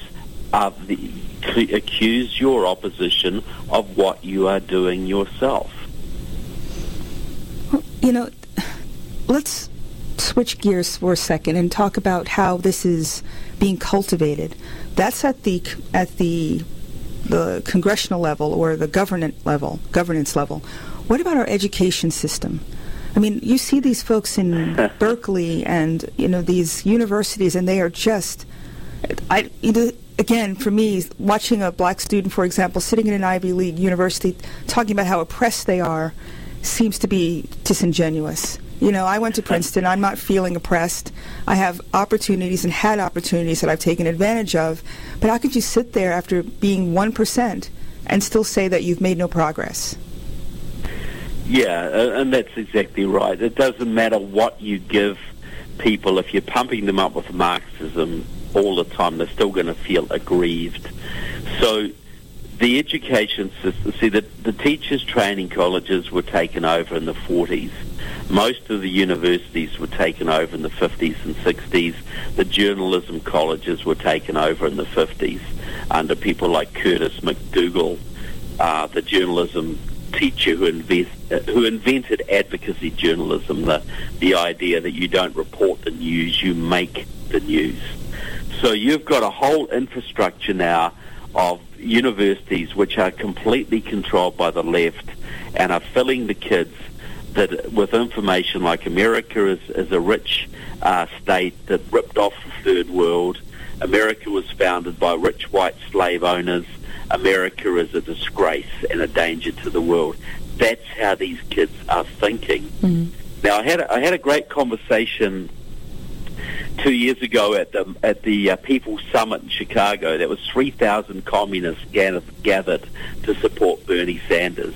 And I went there and talked to a whole bunch of people. And one of them was a man called Carl Davidson. Now, he was an old member of the SDS and the League of Revolutionary Struggle, and now he's a member of Democratic Socialists of America. And I said to him, Carl, look, you were there in 68. You were there when the big riots and the revolutionary activity was happening. Communists thought they were going to take over back then, but it all died away. Do you ever see that happening again? And he said, oh, absolutely. It's just around the corner, and this time it's going to be way bigger than 68. And I said, well, why is that, Carl? He said, well, back in 68, it was just us crazy radical kids. America was patriotic. America was conservative. Americans believed in America. We've had 40 years to teach the kids about Marxism in the universities. That's what he said to me. The next 68 is just around the corner, and it's going to be way bigger. And he's right, because the American kids have been brainwashed with socialism. They think it's all the freedom and prosperity we have now, plus a bunch of free stuff. They have no idea what they're getting themselves into. Agreed. I mean, we're now seeing Chicago with this basic income. I think they have a city in California that are doing that. Is that one of their freebies and give-me's to try to, the candy that people take? Absolutely. All of these entitlement programs are driven by the left. The Great Society of Lyndon Johnson that gave so much welfare away and basically destroyed the black communities of America was driven by a Marxist socialist called Michael Harrington. who was the founder of Democratic Socialists of America, which is now just trying to destroy cities all over. So the Chicago experiment, yeah, absolutely. Universal basic income, Medicare for all, $15 an hour minimum wage. All of these things are communist programs. All of them are driven by the local communist and socialist organizations who have influence or control of these city councils. Chicago is completely controlled by the left. Many cities around America are, and that's where these ordinances come from. Well, the sad part, at the beginning of the show, you said that what these things do is basically destroy the working class and the middle class. Yeah. And there's an example of the $15 minimum wage in California, where the restaurant industry, the people who worked as waiters and waitresses, decimated. They don't have jobs anymore, and people actually have to bust their own tables, and because the people who own the restaurants can't afford to hire anybody to work the tables. Yeah. So, I mean, this is not... Yeah. Yeah, it's crazy, isn't it? Look, this is not about helping the worker. This is about making the worker a non-worker. So he's on government welfare, which drags the government down, increases the tax burden on the middle class, and destroys the middle class.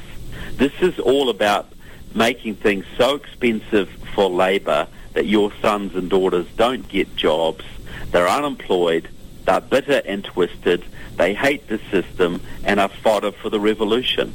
The worse things get, the better they are for the communists. That's a very important point.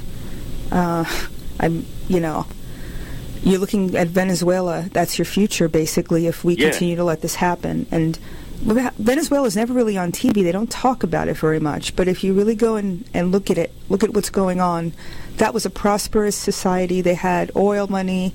That was the place you wanted to go in South America to visit. And now people are leaving in droves. And people are well, if they're leaving, starving. if they can. If but, they can, but the Cubans are in there running everything. They're basically intimidating people, murdering people. The people are starving. And 10 years ago, it was the richest country in Latin America. And that is the model for America. That is the ideal situation as far as the American communists are concerned. Ma'am, this is not a society that anybody should want to move towards. And we need to think about the bigger picture. Well, in Venezuela, even 3 or 4 years ago, the people there were saying, well, this is going to pass. We'll get through this. No problem. Even 3 or 4 years ago, they were thinking this was a temporary thing. Mm-hmm. Now they are in desperate straits. They are starving. The Cubans are in there killing people, intimidating people, running the government. And if Americans think it won't happen here, they were on the verge of going down that path during the last election. Had Hillary Clinton won, she had a plan that was going to take this country beyond saving forever. And it's very, very simple. It all involved just a little bit of mathematics. Hold that thought, Trevor, because I want you to go over that when we come back. Let's take a small break. Yep. You're listening to Medicine on Call. This is Dr. Elena George from Medicine on Call. When I wrote my book, Big Medicine, I wanted readers to learn both how the healthcare system works and how to navigate the system to make it work for them. A supplemental policy from AFLAC is a little-known but effective strategy to help cover costs of routine medical and dental care and catastrophic care such as cancer, kidney disease, heart attacks, and stroke. Imagine buying a policy that will pay you if you are diagnosed with a catastrophic medical condition or you need emergency care, no questions asked. Whether you're a small business owner who wants to cover your employees or you have a high deductible plan, buying supplemental policy provides coverage you can actually count on to be there when you need it. It also covers preventative care such as mammograms. Imagine being paid to stay healthy. It's a no-brainer. Learn more by texting Paid to Be Healthy to 36260 or go to www.aflac.com/Stephen_money. You're listening to America's Web Radio on the AmericasBroadcastNetwork.com. Thank you for listening. Welcome back to Medicine on Call. We're speaking with Mr. Trevor Loudon, author of Enemies Within. And before the break, and I mean, I want everybody to divorce their political, emotional hat. You just let it go for a minute. And let's listen to what you have to say about the election. Because it was really an election of direction, which direction the country was going to go in. Forget about all the gender, this and this. It's totally irrelevant. We're talking about politics now only and direction of the country. How do you think if Hillary Clinton had won, we would have been moved way towards a socialist society? Okay, well, I want to clarify a couple of things. Mm-hmm. Once upon 20 years ago, you had conservative Democrats and liberal Republicans. There wasn't a lot of difference between the Democrat Party and the Republican Party in many areas.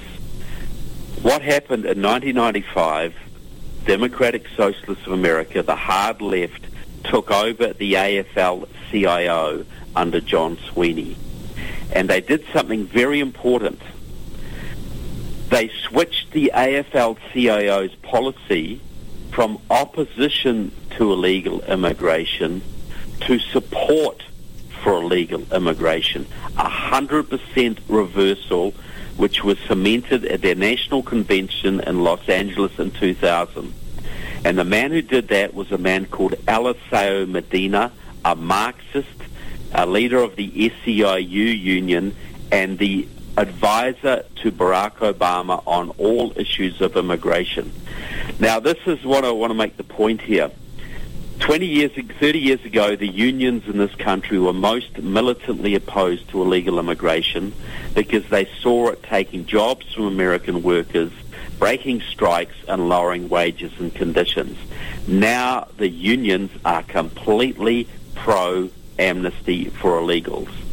100% reversal because they were taken over by the Marxists in 1995. Now the implications are this. Hillary Clinton promised within 100 days of taking office she was going to amnesty every single illegal immigrant in the country, give them citizenship and voting rights. That was her firm commitment. Now do a little bit of math here. Mitt Romney, the Republican, lost his presidential election in 2012 by about 2.5 million votes. Donald Trump, the Republican, won his presidential election in 2016 by about 180,000 votes and actually lost the popular vote by about 2 million. It was only because of the Electoral College that tempers the popular vote that he won. Now, here's the math. There are at least 12 million illegal immigrants in the country today. There could be as many as 40 million. We don't know. But what we do know is that when they get citizenship and voting rights, or even sometimes when they don't, because their legal voting is huge, they vote at least 80 to 85% for the Democratic Party. What Hillary Clinton was promoting would have given the Democrats anywhere between 10 and 24, 26, 28 million new votes. There never would have been ever again another Republican president. You would have a complete Democrat monopoly control in the country, and as I have said, the Democrats are now controlled by Marxists. The push for illegal immigration amnesty is all about instituting a Marxist one-party state in America, nothing else.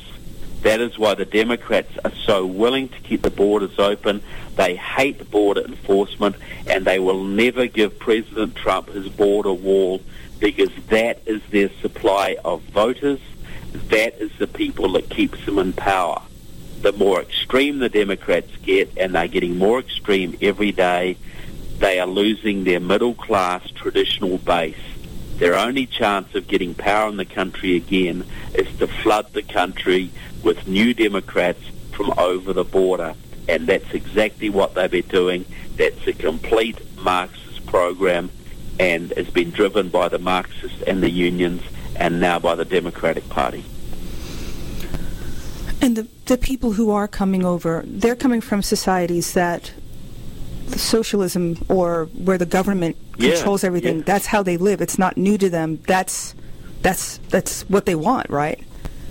Well, a lot of them are coming here because they hate the socialism down there.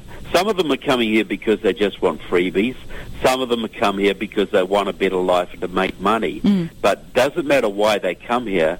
The fact is, once they're here, they will be captured by the Democratic Party and vote for the Democrats in huge numbers. And look, if people don't believe this, check out my movie, Enemies Within. The Enemies Within. It was released in 2016. Just go to enemieswithinmovie.com. I have got Alessio Medina saying this at a progressive conference. He says something like this. He says in 2008, he said the biggest priority of the progressive movement is amnesty and citizenship and voting rights for our 11 million undocumented workers. Well, he says 11. We know it's way more than that. He said, and he didn't talk about compassion or reuniting families or anything like that. All he said was this. In 2008, Latinos voted overwhelmingly for Obama and progressive candidates. If we get these people citizenship and voting rights, they will stand with our movement. That will give us at least 8 million more Democratic Party voters. That will give us a governing majority, not just for the next few election cycles, for the foreseeable future, basically forever. You've got to understand, California was flipped this way. California used to be a reddish-purplish state. Now it's solidly Democrat, all on the basis of illegal immigration and the communists doing massive voter registration drives amongst the Latinos. They're doing that now in Georgia. They're doing it in Florida. They're doing it in North Carolina. They're doing it in Arizona. And they're doing it in Texas. Those 5 southern states are being targeted by the left to flip them by using your Latino and black populations to basically get out the Democratic Party vote. And they only have to flip Arizona or Georgia or North Carolina or Florida, all of which are very marginal right now, and they will never be beaten. And if they can flip Texas, which they're planning to do in the next 3 or 4 election cycles, they will absolutely never be beaten again. They will control this country forever from that point. I think it's time that people actually look at California and see the devastation that's been wrought on that state. I mean, what is it? San Francisco's inhabitable, essentially. You've got feces on the street. San Francisco's a mess. It's totally a mess. Yeah. And you have the haves and the have-nots. There is no middle anymore over there. Do people really want that? I mean, well, that's the plan. A very few wealthy in the gated communities, and everybody else lives like peasants. Mm-hmm. That's socialism, people. That's what it's heading for. California is about a third of the way there. If they can take out Georgia and Texas and Florida and North Carolina and Arizona, which they're working hard to do right now, they will take the whole country, not a third of the way there, all of the way there. I challenge people also to think about what if. I mean, we're seeing this play out in Hollywood, for example. It's complete, progressive leftist type of culture. And there's an actress who had to give up a role because she went afoul of, identity politics. So there's no freedom of thought. There's no freedom of speech. There's no freedom of action. You can't go to a restaurant. Someone's going to come after you and try to drive you out. This is not where you have freedom to be yourself. You have to be under the yoke of what they deem to be acceptable. That's the reality of what it really means to live like that. Well, if you think about political correctness, which is just cultural Marxism, there's a whole bunch of things you cannot say now. There's people you cannot criticize. There are things you just cannot do. And that is driving Americans underground. Like in Hollywood, They actually had for a while a group called Friends of Abe, which was an underground conservative organization where people met in secret to discuss conservative values, because if they knew you're a conservative in Hollywood, no matter what you did, if it's production or sound recording or whatever you did, or an actress or an actor, you lose your job. The left completely controls Hollywood, so they had an underground conservative organization there, but that dissolved because the left outed some of its members. They lost their jobs, and everybody else gave up. So if you don't think there's Marxism in America, just think about what political correctness is and how it shapes your thinking and your actions, because that is pure applied cultural Marxism. And it's all through your universities, it's all through your media, and it's all through your government. And when you really think about it, take a step back, it's completely unhinged. It's not rational. It's coercive. It's bullying. It's what they say everybody else is doing, but they're actually doing the bullying. And, I think they take people's niceness and, being neighborly or being non-confrontational as weakness. That's what it seems to me. Yeah. Well, look, the people who preach tolerance are the most intolerant people in the country. They, in America, this is the thing about Americans.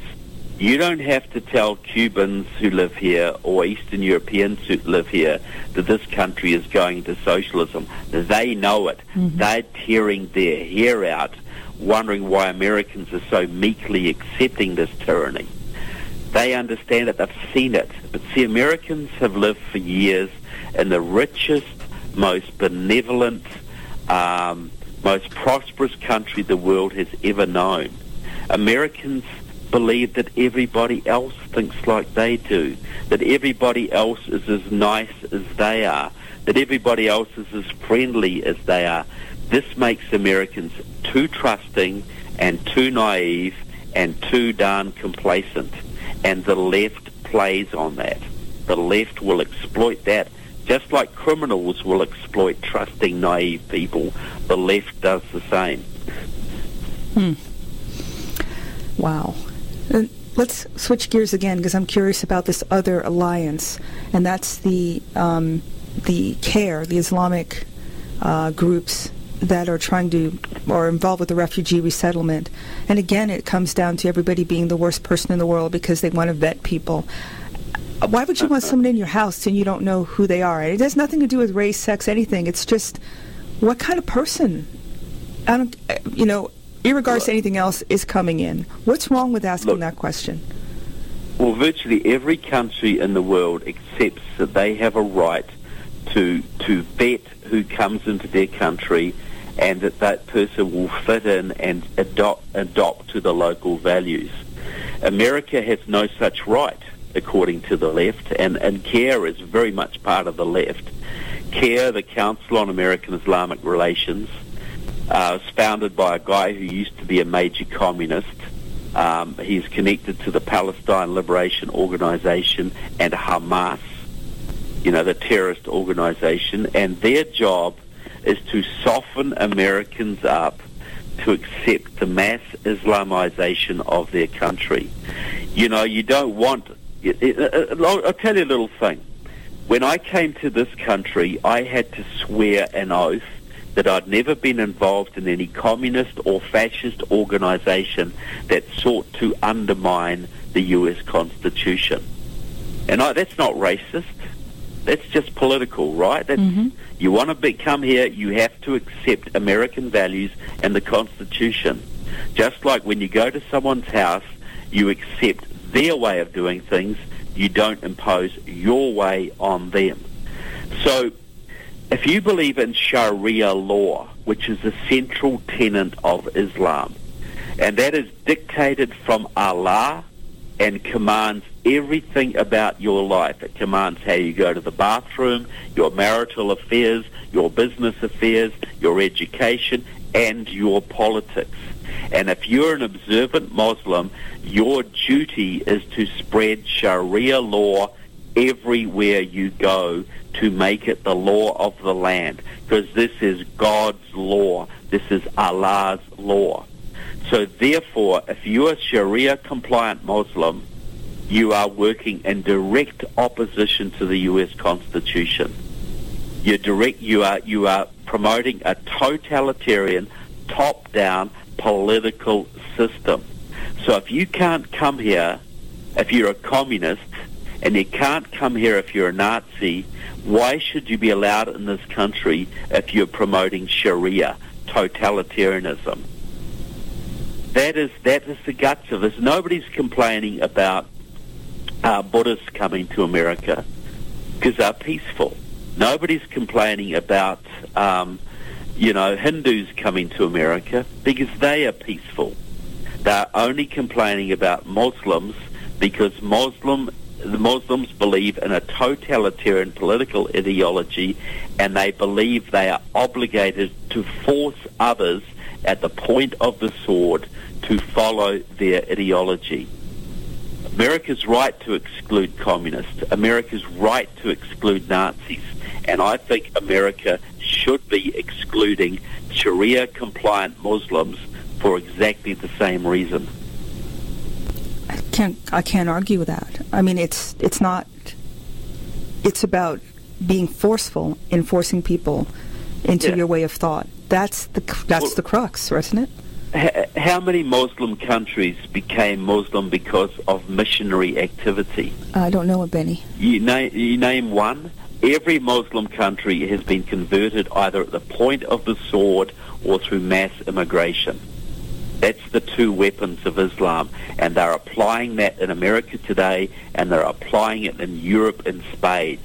And you are seeing the results of that in Europe right now, the chaos that has been caused over there, all driven by the radical left in partnership with radical Islam.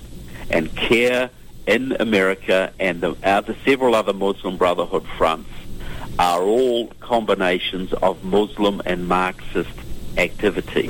They're all what I call the red-green axis.